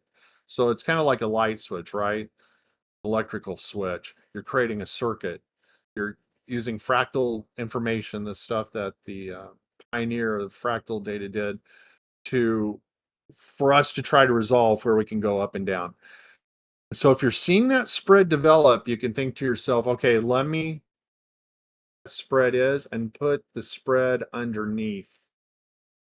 Also look at, so this state machine tries to give the best case upside and the best case downside. So it'll figure it out, and it'll pin to the top of a wick or bottom of a shadow when we penetrate downwards. Look at the body and say, okay, I want to be a little less risk adverse, and I don't want to try to trade right into that open line. Make my trade off a little safer, and I'm happy. So you can look at the bodies and go to the top of the body instead too. So that's another legit way to do it also. And, so you're trying to develop a model of what the market can do. I wish I could stream because I can show you some things, some tricks you can do to figure it out. So like this week, I was showing, we're going to vector, we're going to pivot. Just knowing those two things, you make a lot of money to the long side because you keep trading to the long side. And the way I figure that out is I go back and I look over how traders are treating a vector loss and a pivot loss. So whenever there's a vector loss, even in this example, we have a pivot loss, which is that center line. And then down below, we have the average percent, bottom of the green. Above, we have the average percent, top of red. I look back left. When we're breaking pivot, how are traders treating that price action? Are they coming down into this zone and then buying it back up? If yes, then I have an idea of what can happen in the market. Now, we have a fine line in the sand. That is if we break beneath it. If we break beneath it, that average percent, remember it's using AI type techniques to figure this out. And then through that, it's figuring out fractal averages, SVM averages, SVM open lines and stuff, the state machine. So it's figuring all that out. So if the market's acting out of context, that is, we're breaking on the left, we've got an L1 and an L7. So the context of the market is buyers come in, they try to buy it back up, and then the sellers back off. Now, out of context is when we're going down, we're in this average percent, and I get it. When the market opens, wheels pop off. It's like, oh my God, I don't know what's happening. So I mark it on the graph. When we start to break beneath, we're out of context. The buyers are not able to sustain that buying of the price action back up. So there's starting to be more supply of stock, and Tesla in this case, it's more people asking side and less on the bid side. So the buyers just kind of back off, and then we drop down and we see it down below. It's trying to color our direction for us. It's trying to say, hey, we're starting to break up. We've been assigned an M. And notice how the M assignment, so I'm looking at the M that's kind of in the middle on that graph. You notice how the M assignment actually went through a little bit of green, but it didn't assign it K. It kept it with the M to imply that we're probably going to resolve short. And then finally we flipped back green, resolve short. We're starting to hook down, so we're watching the hooks. And that's when I'll draw a line of support. I'll be like, okay, this is a potential place that we're going to hold. So we hook back down. And beneath on the standard deviation, we're getting we're getting fractal movement in it. So we're getting two tops for the short side, for the red side, with an M defined. So it's trying to guide us mathematically to what it thinks is the most probable direction, because there's two paths. We have probable direction long, probable direction short.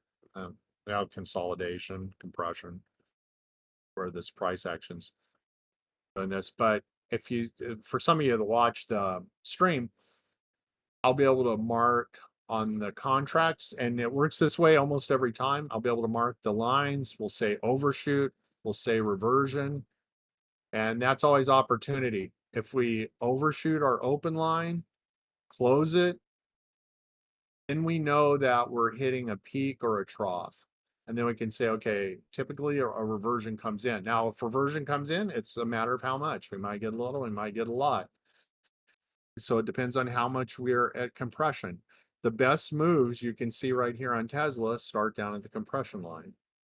So when we're down here at the compression line, we know that Tesla, for example, in this case, is getting ready for some price explosion, long or short. And pre-positioning is, everything. And if we see this compression on a Friday, Thursday, that's like particularly awesome because time decays come out of the contracts and we can get a big move out of them. And when you catch these, I mean, it seems surreal that you can put in literally a few dollars and have it just grow exponentially. And you look in your account and be like 100, 200, 300, 400, 500%. And it just seems like it's just like nonstop moving up. It's like a slot machine that's gone crazy paying out. So, again, we want to look for these clues that the thing's reflecting back. So that was a long-winded thing of how we're implementing AI, but this is using all those techniques. It's been put into the system to be adaptive and learn. Thank you, Russell. Kind of sorry, did I cut you off? It sounded like you're kind of wrapping up your explanation there. Yeah, it was a long-winded explanation. No, it's okay. We love to hear it. So I was just going to say, kind of finalizing agenda for the rest of the meeting. So we're going to go into a quick summary about what we've learned from the OMM.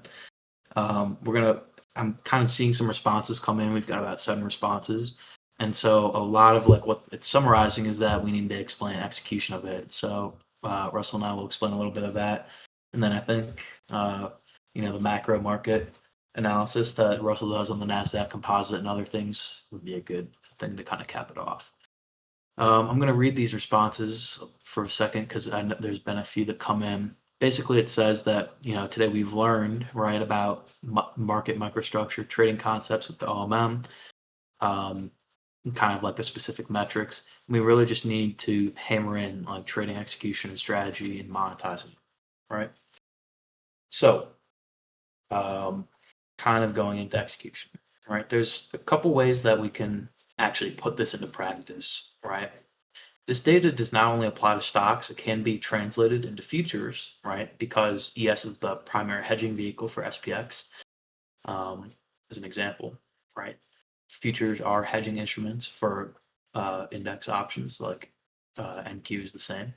And so we can actually trade those using futures, right? We can also trade these using long options, right? Which is what Russell demonstrates in QQQ Live with the vector. Or we can do spread strategies like Milk's vertical spread strategy that he shows. So I'll start a little bit with the long option stuff. Then I think, Russell, you should explain your kind of what you do in QQQ Live, your, simple approach to it. And then I don't know if Milk is around, but if you'd like to hop up and talk about spread trading, we would love that as well if you're free. We'll start with long options. So my own personal things, like what do? I primarily do long options. I don't really do spreads or anything like that. Mainly what I do every day, every night, is I load up, about 5 to 10 contracts that I'm going to be looking at for that specific day, right? And these are, basically, sets of puts and calls for, the couple of stocks like SPY or SPX, QQQ, IWM, right? Or their cash indexes, right? That's kind of what I do. And I'm simply trading vector signals off these contracts, right? Relative to that market narrative that we can derive from the option chain structure, or from the MM levels, right?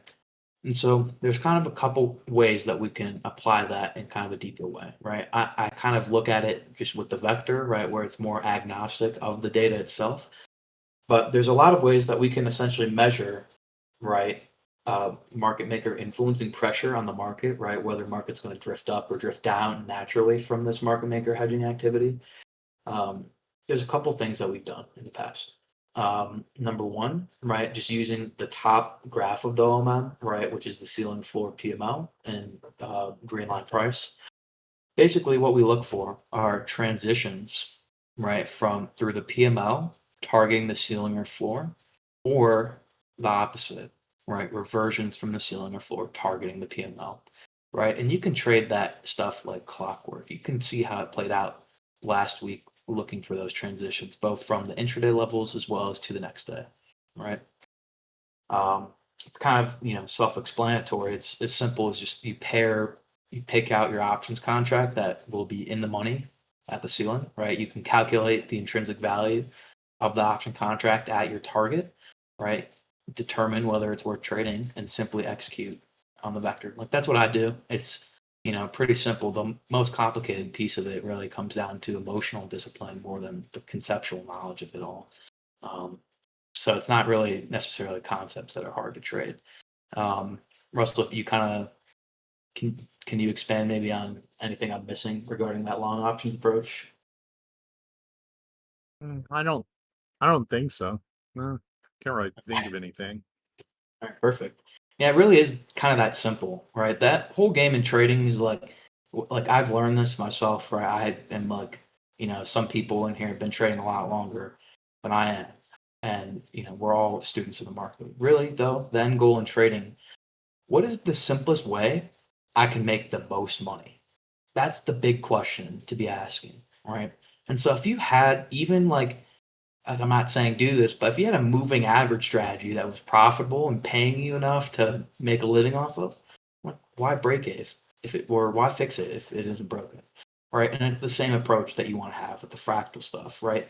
Always figure out ways to simplify your perspective, boil it down, right?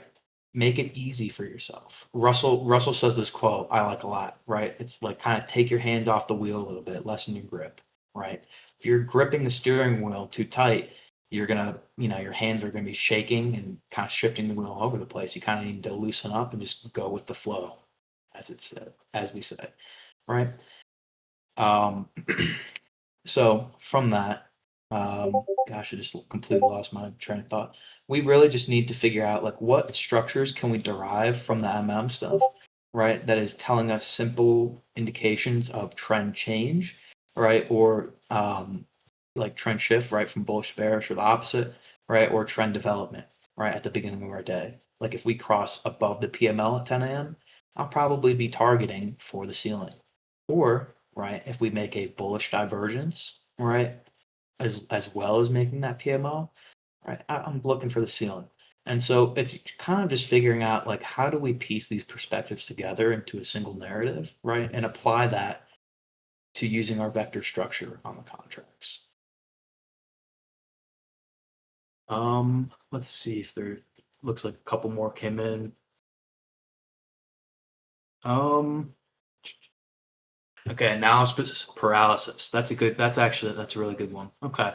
So I've learned like I use the fractal system like as the basis of all my trading, right? It's the only thing I'm really trading at all. But that doesn't mean I'm using every little thing inside the fractals.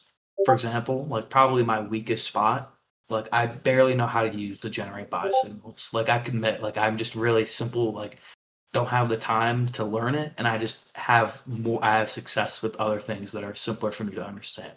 Right. And that's how it is for everybody. You know, um everybody has a different emotional like psychology, right? And thus everyone's kind of has different strategies that are going to suit them long term. Some people, right, are better with passive strategies, like for example Milk's premium income through that, right? Some people are better actively trading long options, right, like Russell stuff. And so the whole point is to kind of customize your perspective to fit who you are as a person, right?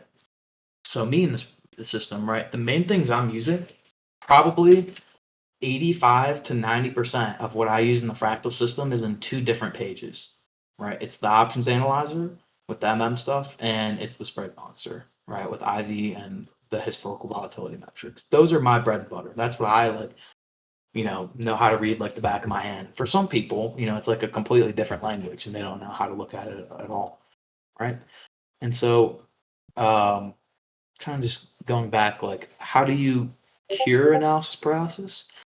Simplify it, right? That is always going to be the true cure to your paralysis. You need to simplify your perspective. And if you have, you know, for example, like you're trying to pair fractals with, I don't know, like ICT or like some kind of like, what internet strategy or whatever, trying to make sense of it all, right? I feel like you'd probably find a little bit better assistance or excuse me, better success or performance with the system if you kind of just simplify it. And, you know, it's like I've learned so many things. Like originally when I started on the fractals, right, I only know how to use the fractal graphs. The spread monster came out. I learned that and IV walls and like a little bit of MM were all I did. And my approach kind of evolved from there where I started to make things too complicated and I'd be looking at way too many things and spending, too much time trying to piece together a narrative when if you just use, the simple tools that I originally started using, right, the MM and spread monster, it ends up, you can kind of just write some queries and stuff to get statistics on behavior and just play that, right? And so always, always, always be making things simpler for yourself. That'll kind of start to cure. Um, and even with the, yeah, hop in, please.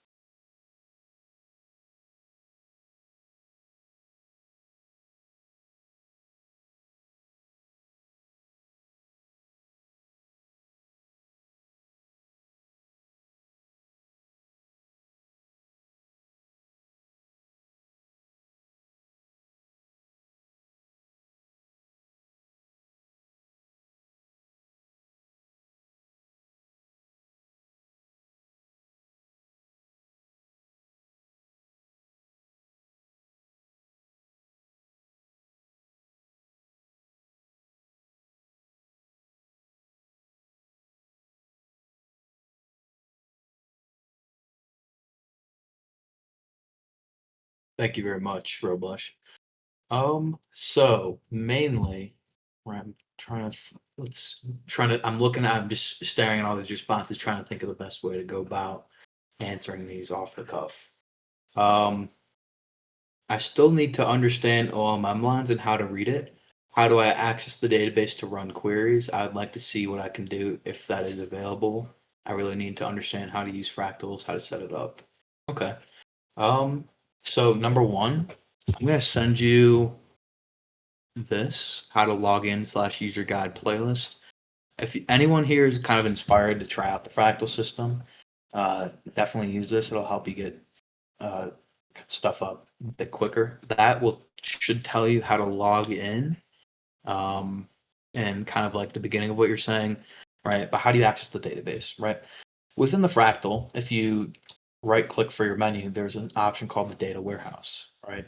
And so what you can do there is write queries against the database to kind of access the tables. Also, I think there should be Mac instructions in there if I'm not mistaken. Maybe Amiga can help out on that because I know he did that. Basically, right. Dang, I wish I could share my screen. Hold on. There's a couple of different tables that I kind of use most of these queries, right? I just type them out, right? Okay. These are the main. Oh, this did not format correctly. Okay. Okay. Hold up 1 second. Sorry.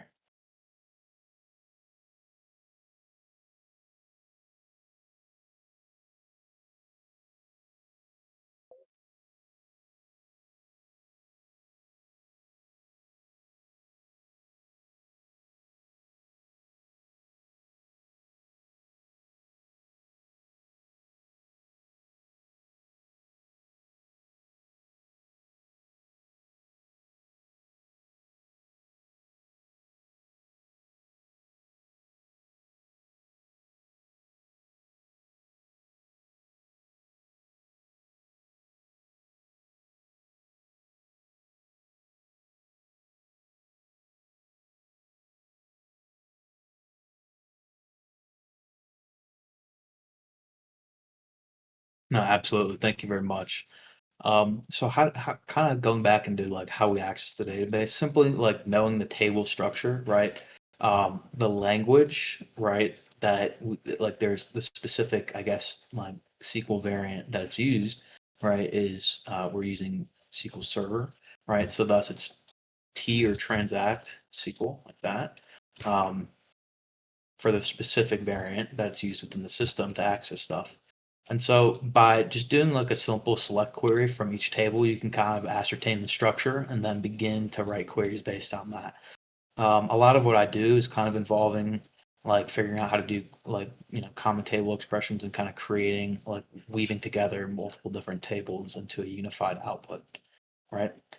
Um, there, I think Raghav has made a guide that goes over some of the structure in the database, but if not, uh, we'll go over it. But if you do a query like this, for example, select top one signals MM. Let's make sure this works. Right. You can just see like the structure by that. You can do the same for the other tables, right? This, yeah, yeah. No, I've been meaning to work on something to show a lot of this stuff, but like, there's a good. Sounds good. Yeah, good collab. Um, this is what Russell actually recommended me, which is this thing called. It was a book like Sequel for Dummies. I actually like read that. I think that's a good like figuring out like how to teach yourself some of that. YouTube is also a great resource. You'll kind of go a lot farther. Like I mean, AI can write some things, but really kind of learning how to do it yourself and like actually understand like what you're making really what you want to figure out. And for a lot of the stuff, like if you just know how to do even like a simple like 10 or 20 line query, like that could be helping you like significantly on that if you just know what to look for. Thank you, Anzeka, for sending that link. Um, so those queries I've given you, you can kind of just get the structure by looking at that, like what columns are available, right? And so you're like, okay, I want to select, only the ceiling. Like if you wanted to see a continuous stream of the ceiling floor green line price, like it would look something like this. Hold on.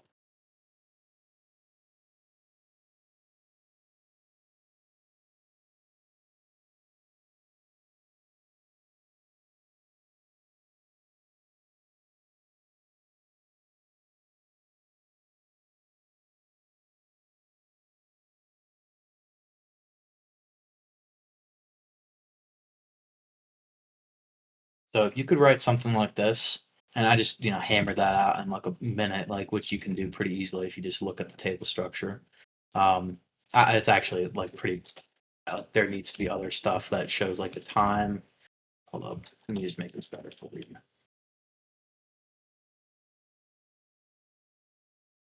Scroll.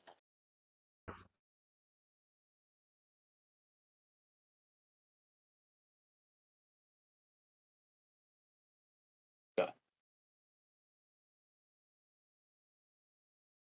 here we go. This is a better query. That you could. I mean, this is a simple query. You just see the ceiling for PML price, right, at specific points in time. Um, so yeah, it's kind of. I don't know if I'm. Didn't I don't know if I did something wrong. Some data might be messed up from Friday or something, but we'll post a bunch of the queries we made. Um, I have some kind of in like if you go in RCG into the UAT chat, if you have a Fractal subscription, there should be a couple queries that we've released to the public pin there, and we'll put them somewhere in this channel for Fractal users as well. Um, but yeah, that's how you access the database. So how do you find that? So you can't really see the choices available in the text editor. You kind of just have to know the structure, right? But eventually you know, there's kind of ways like we'll be able to have like a schema available or something for people to look at. Um, maybe a video like collaboration or something on write it simple like beginner query writing for the Fractal database or something. We could do that. All right. let's talk after the session, Roblesh. We'll figure out a collaboration on that. Let's see if there's any other. Oh, okay. This is the last question I haven't answered, and then we're gonna start wrapping things up. Okay. I would like to know more about the white lines and volatility in regards to the OMM. Okay, so something that is not shown yet in the MM is we can derive something called the MM implied range, right, from the MM. I don't unfortunately have a good graphic for it right now, but like you could write a query for it, like ceiling minus floor, right? It's super easy to visualize that. And it can essentially give you a gauge of implied volatility, right, for that specific chain. And so we can actually use that to kind of like going back to what Russell was talking about finding symmetrical changes in that standard deviation volatility. You can kind of look at the MM implied volatility in a similar way, right? Looking for the creation of quote unquote floors of implied volatility or ceilings of it. As an example, right, when things start to get really thin and quiet, right, the MM volatility kind of looks like backwards exponential function, right? Where it starts pretty high in the day and then kind of smooths out into a floor. And so, for example, you could create a query that figures out like when we are in this regime condition, like what is like how much do we flatten and how long do we stay flat? Do we close right at that bottom of the implied volatility floor? Lots of things like that. And so using those white lines kind of as measurements of implied volatility, both visually and you could do it, you could quantify it in the data warehouse. It's really good. Milk talks about this a lot. In his kind of like his ES charts, he will essentially kind of also show, oh, there's a significant rise in the ceiling, right, as prices moving, indicating increases in implied volatility, or the opposite, where implied volatility is decreasing. Right. Let's see if I can go back in these. Okay, Friday's a good example. Okay. Okay. So we see the Friday chart posting in this chat. Right. Notice at the beginning of the day, right, where the ceiling starts, kind of like right into that resistance, right, and how the ceiling initially, right, is rising, right, as we begin the day. What that is showing you right there is kind of market makers are ticking up the implied volatility second by second, right, in that condition. And then subsequently, right, once we kind of get to the floor, you can notice an implied volatility crush where now the range between the ceiling and floor is massively, massively dripping down over the day. So by using these kind of ceiling floor, like typically like, if we're trading near the floor, right, and the floor is stable horizontal, you're looking for a change in the ceiling and vice versa, right? But you could create a query yourself that is kind of telling you like a one line approach to MM implied volatility. It's simply ceiling minus floor over time, right? That's all it is. Okay, I think hopefully this has answered a lot of the questions that people were having. I think we went through everything, kind of going into execution.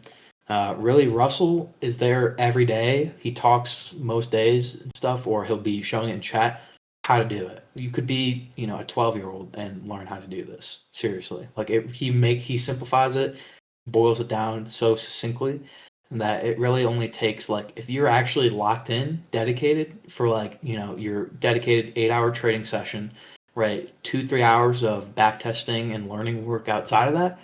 I mean, and you really commit to that. Like I'm not saying like you think you're working 8 hours. I'm saying you are working 8 hours, right? And you commit to that. You could learn this stuff and be effectively applying it, in 6 weeks, 8 weeks, 10 weeks, like something like that. I mean, the amount of time where I actually started locking in, right, on fractals, like I would say probably March 2024. Like by May, like I was, like fully profitable and like making a lot more money than I ever had. But I'm put in, many, many, many 10-hour, double-digit hour days. And so it really is kind of what we go back to is like your performance is a function, right, of your effort and your persistence. Simple as that. And if you are lacking in one of those, your performance, thus output, will be lacking. Um, There's a question real quick that I saw pop up. When we breached the IV wall, how did Milk know that there was going to be a high probability that we close within the IV wall? So IV walls are kind of another dimension of measuring market maker positioning, right? Or measuring their warehouse. And it essentially gives us a static level of interest where beyond, you could say that we are in a quote unquote gamma squeeze or positive exposure. Uh, so kind of Milk, started like working on this stuff. Like I got, like, it's been over a year now. I think it was like May of last year when we really started tracking this in depthly. And essentially what we figured out from that, right, is times that we breach the overflow and kind of trade outside it, we are kind of pinned outside that level more times than not, right? And that all comes down to market mechanics, right? There are some edge cases, right, where we expose that IV positively exposed, right, and trend out, right? And then there's some kind of active influx of participation or whatever you call it, right? And we're back towards the IV wall zone. And if we breach back inside, right, it causes this mechanical reversion effect to take place as market makers are now aggressively getting rid of, delta acquired to hedge that positive exposure move, right? And so it's really just about knowing these mechanics. There are ways to measure the market maker positioning kind of inside the SQL queries and stuff in that data warehouse that will be released soon, right? Like where we can kind of boil down the bullish and bearish divergence stuff, like 4 lines into a single line, showing like the net market maker position. That'll be out some point in the future. I don't. It's just needs more testing and UI development and stuff, but that'll be out. Um, you can see Milk kind of showing his chart there. I'll probably type up and explain further explanation to that question. So I think we're kind of moving into the wrap up stage where we kind of do, a macro market analysis that, Russell will lead on that. If people are kind of just thinking of questions on the topics or his macro analysis, just start typing them up right in the chat as we kind of start to wrap up this meeting. Would you like to start with your macro analysis, Russell? I can do that. Perfect. Let me show the NASDAQ. So what I'm concerned about myself is I use wave 20 daily for the NASDAQ composite. And many months ago, I were going over this stuff. We made a video. And using this graph, the simple idea, these ideas are very simple. It's not too much rocket science. Let me post it over. We were looking at this graph. It's going to take a second. And while it seems like the media and everybody's like, the market's going to zero, same old thing, sky's falling, Trump is destroying the entire world with tariffs, and we're all going to be broke living under trees. That seemed to be the theme at the time. Biggun and I were showing that the market was about ready to reverse. And not only was it going to reverse, it was going to go up potentially quite strongly into our upper areas. So using that information and also knowing NVIDIA could play into that, that's when we were touting NVIDIA call side. We had a couple of areas we could get to. The top line area was 212. Middle of the ground was about 175, 176, middle of the road, which we achieved. So what I'm going to show here is the NASDAQ composite. Pasting it in right now. Wave 20, 2000 days. So I clicked on it to open it. Again, and Biggun mentions this, Milk mentions everybody, the market's not stupid. It has price memory. And the institutions, we're doing what they're doing. I mean, we're all on the same playing field. And these guys will look back and compare cycles in the market and times in the market. And they'll look back at COVID, they'll look back at .com, they'll look back at, when Trump was putting on tariffs, things are adjusting, all these events to form an idea of what can happen next.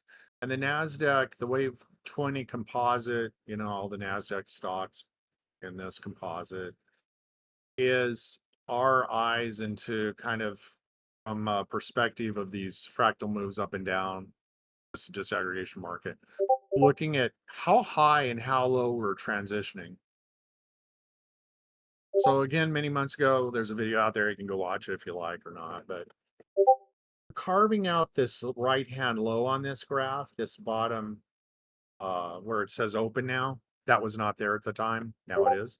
So we were carving and falling down through here.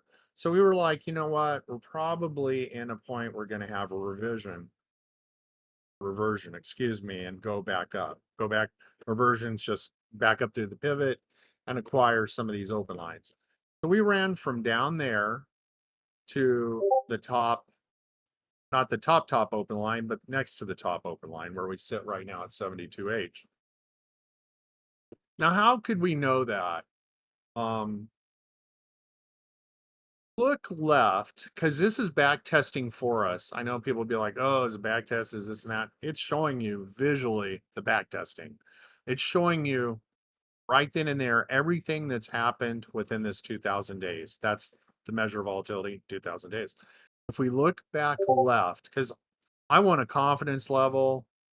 Roblesh touched on this a second ago, how he's talking about, I don't like black box. I don't like something to spit out a number, 34. It's like, well, how did it arrive at 34? I don't care. Some NVIDIA things running some complicated stuff in the background telling me something.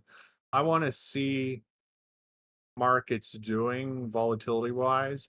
So I look back left here to have an inference of what could happen, to form a possibility of what could be the future events of the market. So when I look back, we have this huge COVID spike on this graph. I look back, what happened before that COVID spike to lead up to that? Well, I can see the market had this deep swing down, this really deep pullback, right? It's the lowest one on the bottom of the graph. I refer to it as a pendulum swing. When there's a pendulum and a clock, you're swinging back and forth, back and forth. Eventually you lose momentum, and then you can ratchet the pendulum up and cause it to start swinging wildly again, and then you lose momentum.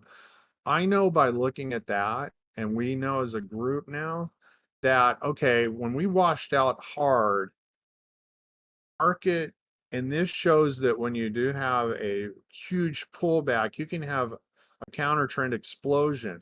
So we went from way down here to this counter trend explosion up. Reversion, very strong, just a parabolic move up. That lets us have an idea when we just got off this low, and it's not every single time, mind you, but when we got off this low, that it was a possibility to have that. Now we do have some deeper lows that we didn't get that magnitude of change. So this is where the SVM saying, you know what, our average move is up to this top of red. And we can see on some of these other kind of pendulum swings, deep pullbacks, that we got up to the top of red, maybe eclipsed it marginally and reversed. We know to look for that.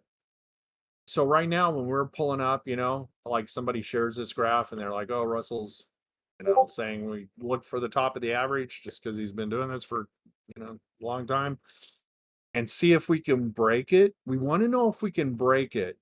If we can break it, the top of average, we know we can have a shot at the first open line. If we can break through that, a shot at the next open line, it's climbing the ladder. We can progressively move up. The good thing is, as Roblesh mentioned, we're dealing more on the institutional side. That's where I've had experience building a lot of systems, and this is what they're looking for. They're looking for these areas of interest. So we can pre-compute that level, which gives us a really great advantage. Right now in the market, when we're like kind of the term at blue skies, but when we're breaking out above 52, week highs, or, just some annual high or yearly high or all-time high, when we're breaking out, like QQ is breaking out all-time highs, it's like, how do you figure out how high can it go, right? It's like, we're at 550, QQQ, NDX 100. It's never been that high. So what's the upside?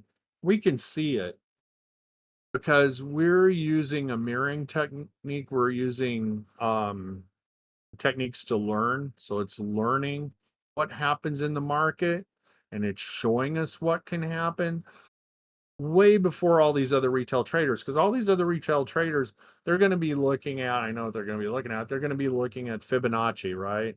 Oh, here's the wave. Well, we might have a 1.5 extension or a 1.75 or a 2.0 extension, or other guys be like, oh, a standard deviation. Maybe it's a 1, maybe it's a 2, maybe it's a 3. But since we're breaking the market apart, and by definition, fractal moves based on the work of that mathematician, is a very smart guy. There's a lot of symmetry, self-symmetry in the market, meaning that traders that are savvy enough to do this, institutions, they can project highs like we do, and they can use that as a point of reference to get to. So as a group, the bulls, we know when they're strong, they can continue to try to ladder up to these open lines, because that's their objective. They're like, God, where can we go? Market's never been this high. Oh, well, we can build reference points to use into the future.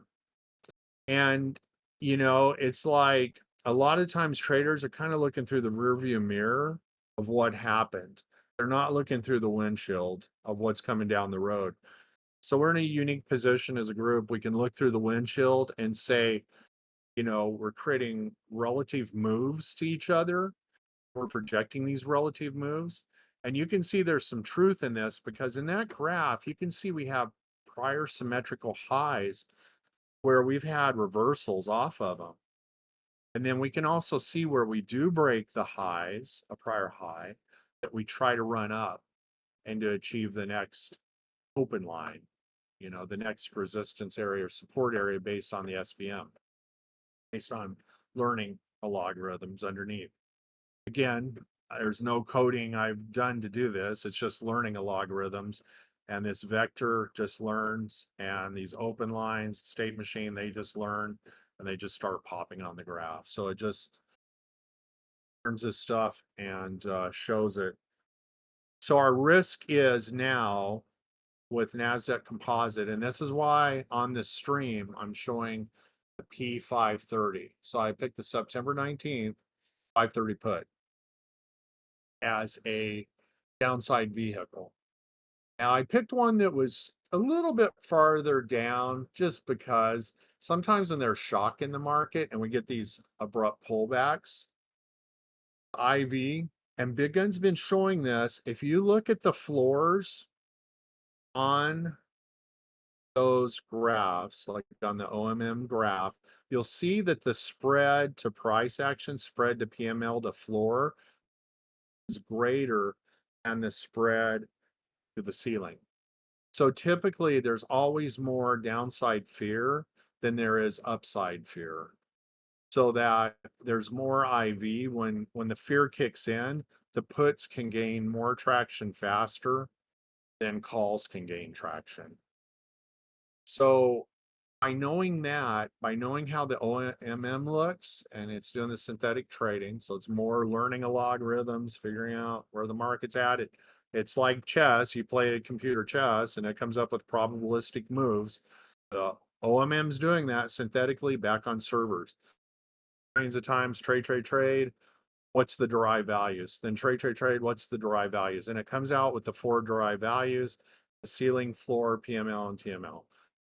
It's a very simple model. It's saying we can't really go above this typically. We can't go below that typically. Here's the middle line. The middle line is not, if you look, it's not in the true center, because it's based on those exposure values on how much is at stake for riders.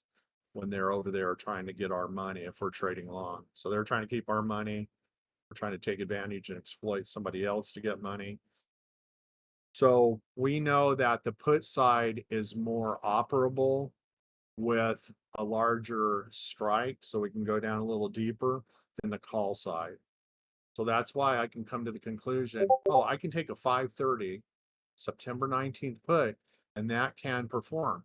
If you saw on Friday, we went sub one over $1.59. So we had over a 50% move. Also, if you notice something interesting, very subtle, I drew in the pivot line in there, pivot wave 7 daily. I can post this, it's up on the stream. I drew in the pivot line at $1.04. We have not deviated. Like, let's say days ago, maybe around $1.04. We have not deviated that to the downside very much at all. So it's maintained its pricing power. So we know it's on the table on the bear side because there's fear in the market because of where we're at here. Now, referencing the fractal graph, we see a 72H. So everybody knows what that is. That's 72 daily aggregations above the pivot line. So every candle here, just representing price in the session, there's 72 straight trading days right now that we've, moved above the pivot and that we've continued to go up into that high. So that's time. So when we look across, we're bringing two things together. We're bringing magnitude of move, time and move. We can look across, we can see, okay, we're 72 right now. Just a few days back, we carved out a 72. And by the way, when we, on wave 7 daily, which is a different, sequence here, wave sequence, on wave 7 daily, we were able to tag 6H and say this is the high because we were on wave 7 daily, we were at the top of average percent. And when you looked across, most of the times we hold average top percent. So we're literally able to top tick the market. And then we had some pullback. Now here, 72H, 72 above the pivot. We look back, we see like 68, 46, 90, 83. It looks like a 13. Looks like a something I can't read. A 70H, there's 8, 25, 46, 19. So we see varying outcomes of magnitude of move in time. What I'm seeing myself is a 72H isn't too far off from the 90H, the 83H, the 70H, the 87H, the 72H. So this dotted line is marking our current frame up of the high. So we're 72 trading days above the high, 72 sessions of trading above the pivot. So we're 72 days above the pivot to that high. And we've eclipsed, the 90 high, the 83 high, the 70 high, the 87 high, and the 72 high. This is screaming at us, unless the market can have bullish data, events that are very positive for the market, we can continue to go parabolic to match COVID. See, COVID up here is the peak. So unless, and it took, look at all the stimulus it took for COVID. It took a lot of helicoptering money in, sending out checks, doing payroll for everybody that's impacted by COVID. Just a lot of different things they were throwing at the economy because they were worried that it would just, get destroyed. It took all that to propel us to a higher level right now. Now, because of this pendulum swing, we went deep down and now we're having this reflexive action up above. I'm not too super shocked that we broke above the 90H and the 83H, 70H, those levels right there.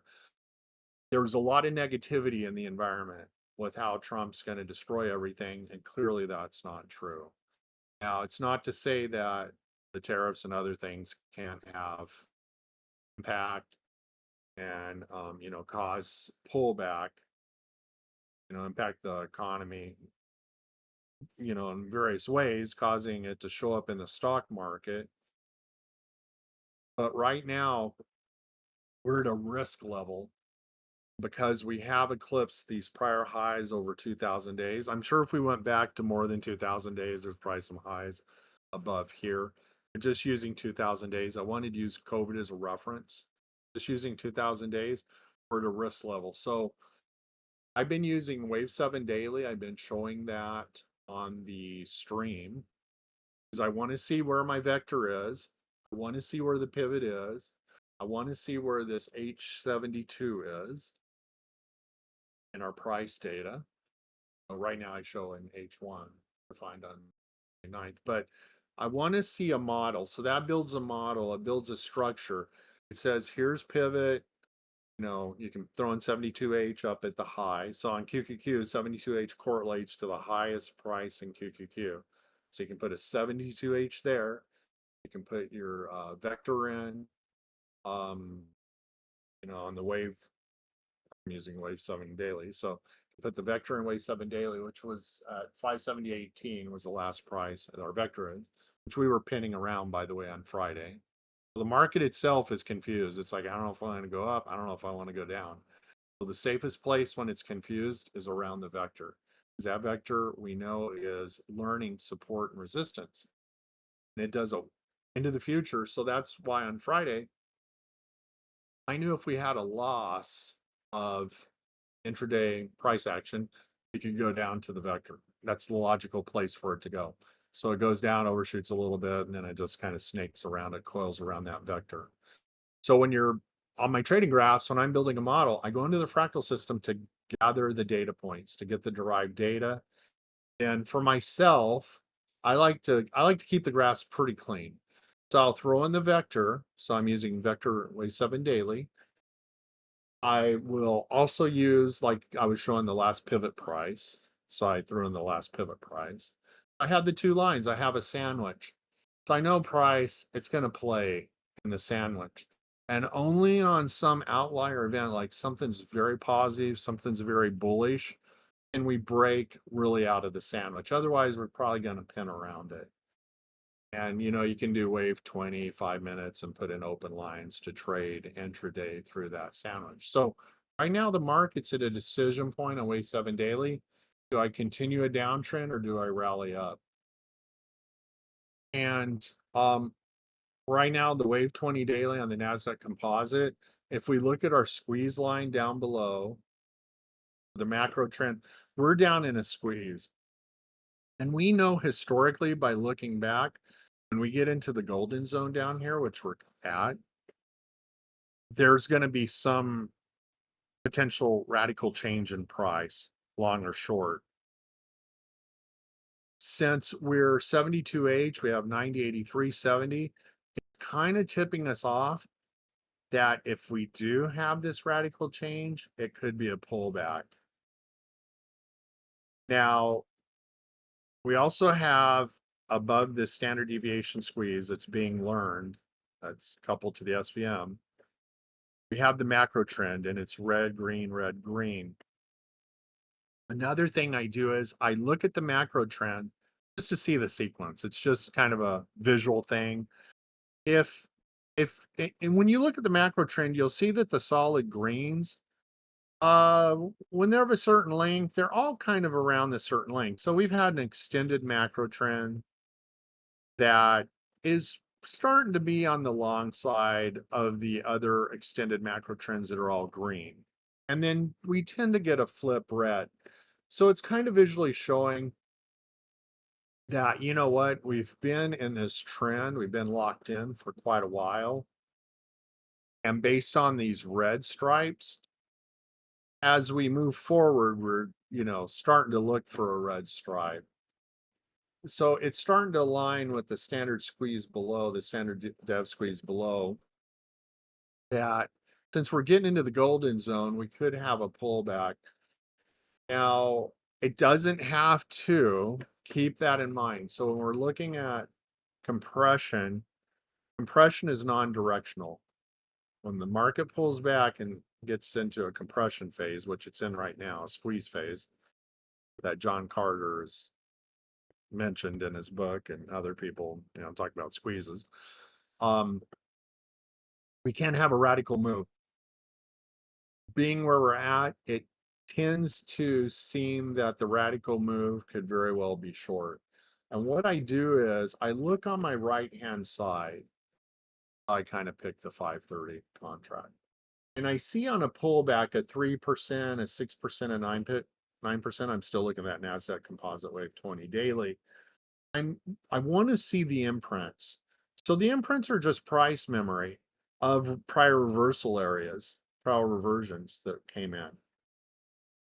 And because visually I want clues. Again, I don't want to black box it. I want it to just show me what's been happening. And then if I screw up and pick a bad trade, that's on me. So I want to see where these are, and this is clustering of imprints. You can see in the green band over there how we have the black imprints in there. And clustering is when there's black imprints that are kind of all smashed together. And the more of them that are smashed together, the darker that area becomes. And it means that there's been a propensity for the price to stop there and reverse. When I look at it, and then we have outliers that are way below, below the minus 12% down here, down to 29%. So those are outliers. Not often do we hit them.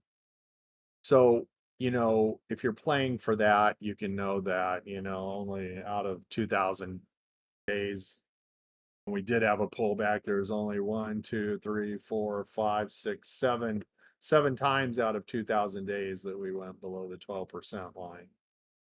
So not a great risk to reward, ratio, the risk to reward is not super great because, it's got to get through all these other supportive imprints to hit way down there. Trade on it 29%, and you hit it, you make 50,000%, you feel like a god, and you're like a genius. But, out of 2,000 days, we only got down there, and I think that took COVID to do it. So it's not highly likely. So what I do is I look for our 3%, 6% area, 9%. And I actually took a 10% area on QQQ to give me that 530. So I went deep. I went down on QQQ, which kind of correlates this NASDAQ composite. I went down to the bottom of the average percent. I think it's around 10% on the QQQ to give me my level. And that gave me 530. Now, if we got under 530, that put will be $36 to $40. So it'll go from $1 something to 36 to 40.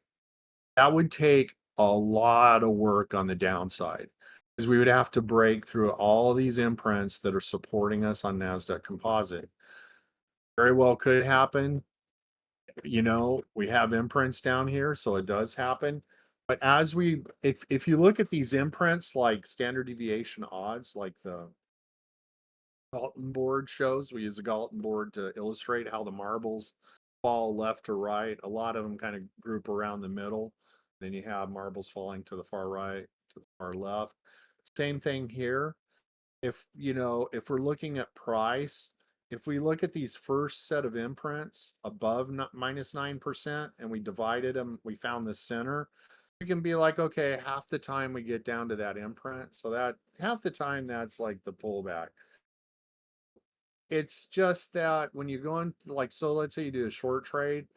When you enter the short trade, you have potential to hit that, middle of the road here, middle of our green band into these imprints, the center imprints. The more you ask for on the trade, the more difficult it's going to be. You're going to have to sweat it out more because when you first get the initial pullback of NASDAQ Composite, QQQ, SPY, whatever, your poison, to hit these first level imprints up here at the minus 3%, that's cake when we do get the pullback. To get to the center of them, more difficult. To get down to the minus 9%, more difficult. Because these are telling you the odds within itself, like how often we get to the middle of these imprints, to the bottom. So trading, especially with options, is all about greed. Sometimes I'll do these out of the money that you'd look at and be like, how in the world is it going to move that much? I mean, Russell's insane because that, we're maybe Usually like, 25 cents or something, 25 is putting the thing up there at 250 or something. But by the time we hit 4, we can achieve that. Sometimes I'll do that and we don't hit it. We don't have the buying or the selling pressure to come in to get us there. So sometimes, the standard deviation line below, and this is another thing, sometimes I'll dismiss it a little bit. I'll be like, oh, we're close enough, or I don't need it to get all the way down there. I'm smarter and stuff. So, it really helps to pay attention to the signals. I know one fellow that was here, he was on the NVIDIA trade. I was showing the 180 call, and I was like, this is a high risk call because we're looking at 212. If we hit it, we haven't hit 212. We got to 176. We had, I think, 3 open lines in NVIDIA to hit. We hit the first 2. We didn't hit the third. He wanted to make a couple of $1 million off that trade. So he's like, okay, I'll go in $40,000. I'm going to go like the 180 and higher. Because if we hit that 212, I'm going to be wealthy. But I'm going to do it again. I'm like, okay, you're playing with fire. Don't be doing that. Because that NVIDIA trade really rested on Trump's government to get that bill passed to isolate NVIDIA from litigation. If they did not get isolated from litigation, they'd have everybody under the sun suing them for taking intellectual property and copyrighted material, repackaging it, and regurgitating it. Fortunately, they got that that package passed. They have a 10-year thing on litigation to where they can control it somewhat by the states. So that helped NVIDIA exorbitantly. Oh, the thing was for him, he ended up losing a lot of money on that. And when he first got into it, we were up on that contract. We're up 2 or 3 times. And he messaged me, he goes, I'm up. I'm just not even satisfied with this. I want that 50,000% or whatever. I was like, whatever, dude. So wasn't rational about it. You have to be rational. So, and you have to watch signals. I'm like, are you watching signals? Oh, yeah. And I could tell he wasn't. I'm like, well, he just got a red or a green signal on it. Oh, whatever. So it's like, we really want to pay attention to squeeze. We really want to pay attention to vector relationship. You want to make yourself watch it. So on this stream, I'll show loosey goosey stuff. I'll mark up and be like, right in front of me, I have the P572.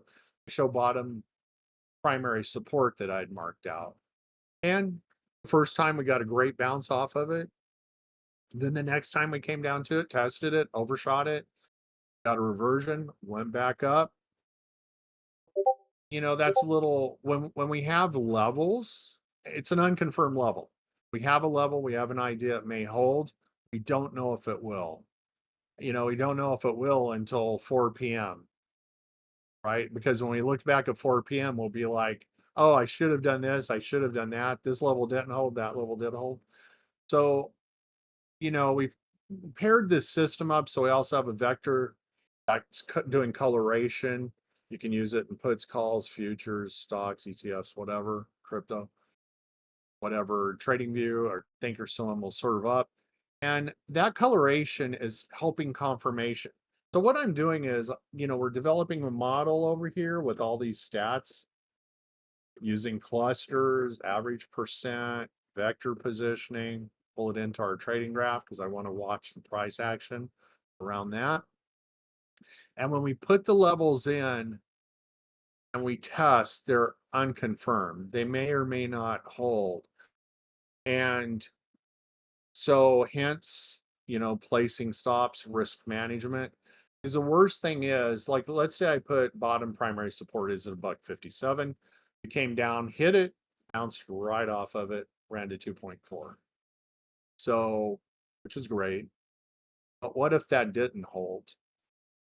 Where's the risk? What if we didn't go green? Because what I want to see is other traders' reaction to it. Are they holding that level and buying back in, carry the price upwards? Or are they just going to let that level fall and let price drop through? So it depends on the type of trader you want to be. You want to take unconfirmed levels, put in the trade, and then throw a stop down beneath. Sometimes I'll mention throw a stop down beneath, and I'm not talking about a penny. I'm like, like in this trade, you go down like 20% underneath of it, right? Or whatever your comfort level. Now, I've done so much back testing. You can back testing yourself to death and never come up with good conclusions. It's just every day is different in the market, but it's kind of like you're losing strategy. If you can afford the 20%, and you can do that. You can look back immediately to the left. You can use a fractal system and find levels to help gauge where those stop losses need to be. But okay, that aside, like let's say you're not taking blind levels, then confirmation is the next thing. So when we go green on the vector, then we know, okay, the momentum can be changing. We can be going long. When we go red, the momentum's changing. We can be going short.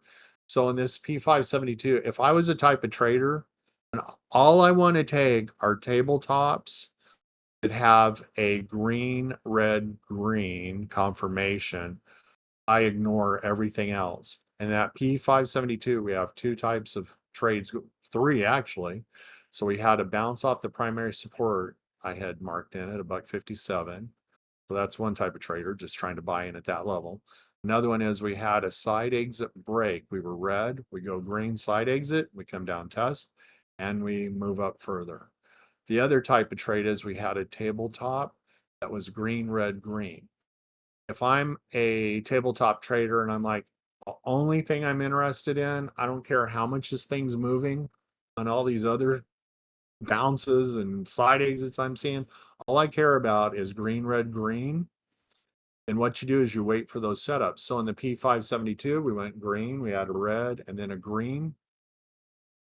And we went a little bit more red, and then we finally had a green in the breakout long. So when we're using this data and we're correlating it to the screen, you kind of have to decide how you want to trade that. And you want to, a lot of times people decide right when they're thinking, should I put a trade on or not? But beforehand, if you create a rule set and you're like, I'm only taking tabletops that are green, red, green, and I'm setting, and you maybe look back a little ways and you're like, they're not letting it drop more than 20 cents. If it works, then you do that. So you wait for your green, red, green, buy, set it down underneath 20 cents, below that level, below the tabletop. So you use the tabletop as a reference, set the stop down there, and then you see if the trade works out. And, using other information, you want to do it when you're ideally in a squeeze too.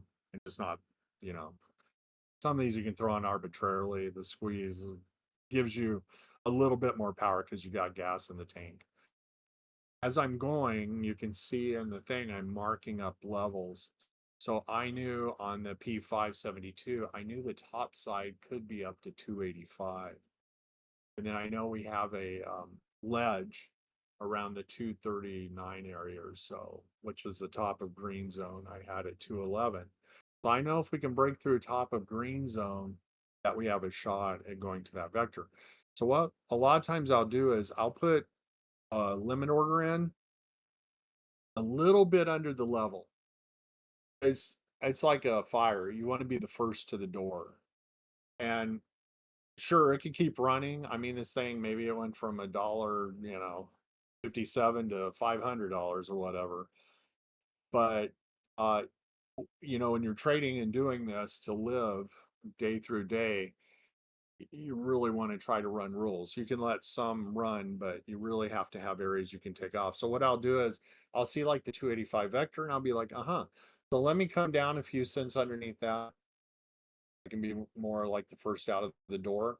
I learned a long time ago something interesting, and I think it's probably late 80s, early 90s when I was trading a lot of OTC stuff, but because the options are so expensive to trade, I had a hard time getting data.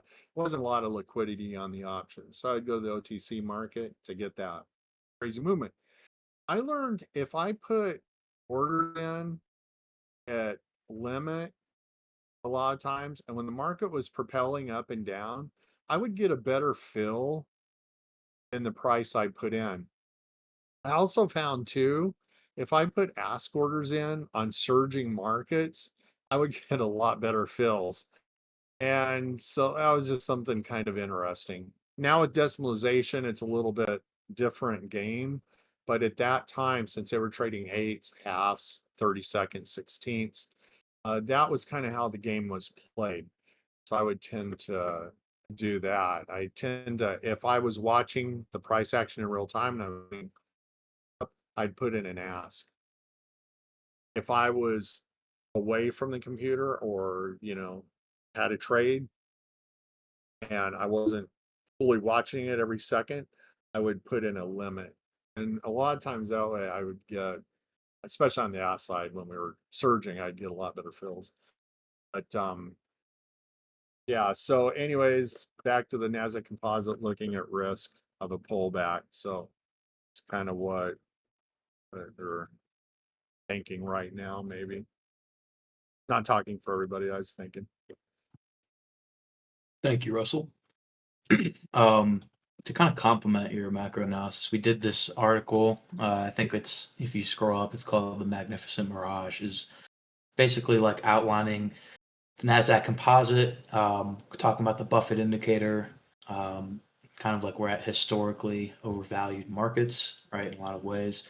It also looks at the top 50 stocks in the S&P, or XLG, I think is the ticker for it. Looks at the magnificence, which are, the biggest seven companies in the U.S. It looks at it looks at the equal weighted S&P as well. So I'd highly recommend taking a read of that if you haven't already, or if you kind of, learned like more about Russell's perspective from this talk, reread that and kind of, complement it with that. But yeah, I think, I don't know, you got anyone else, Robles or Russell, have anything to add before we kind of wrap it up?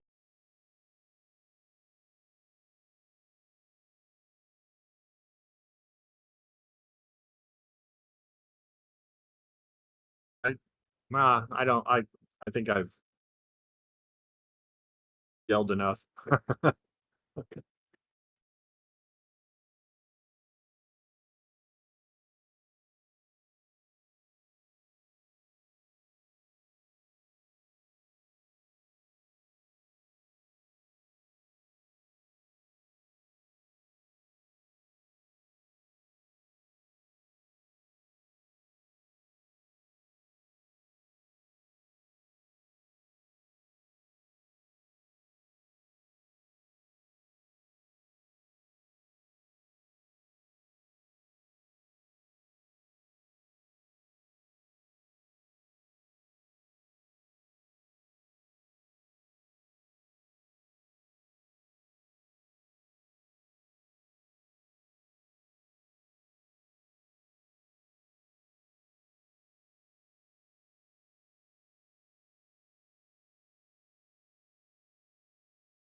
I just want to say thank you very much, Roblesh, for hosting us. You are an amazing example of what happens when you put in effort and persistence and commitment to this system. You've developed your own highly respected perspective and view, and now have become a mouthpiece and a representative of the fractal system. So I want to thank you for putting in that effort because, like, speaking from experience, I know it is definitely a lot of hard work. So and also, thank you to Russell for hosting alongside me and for taking the time to hop in before your vacation.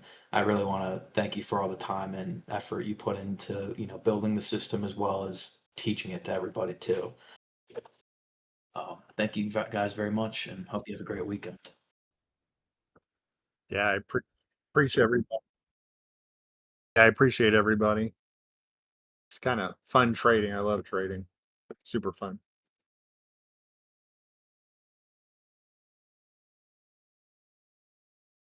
Take care, fellas.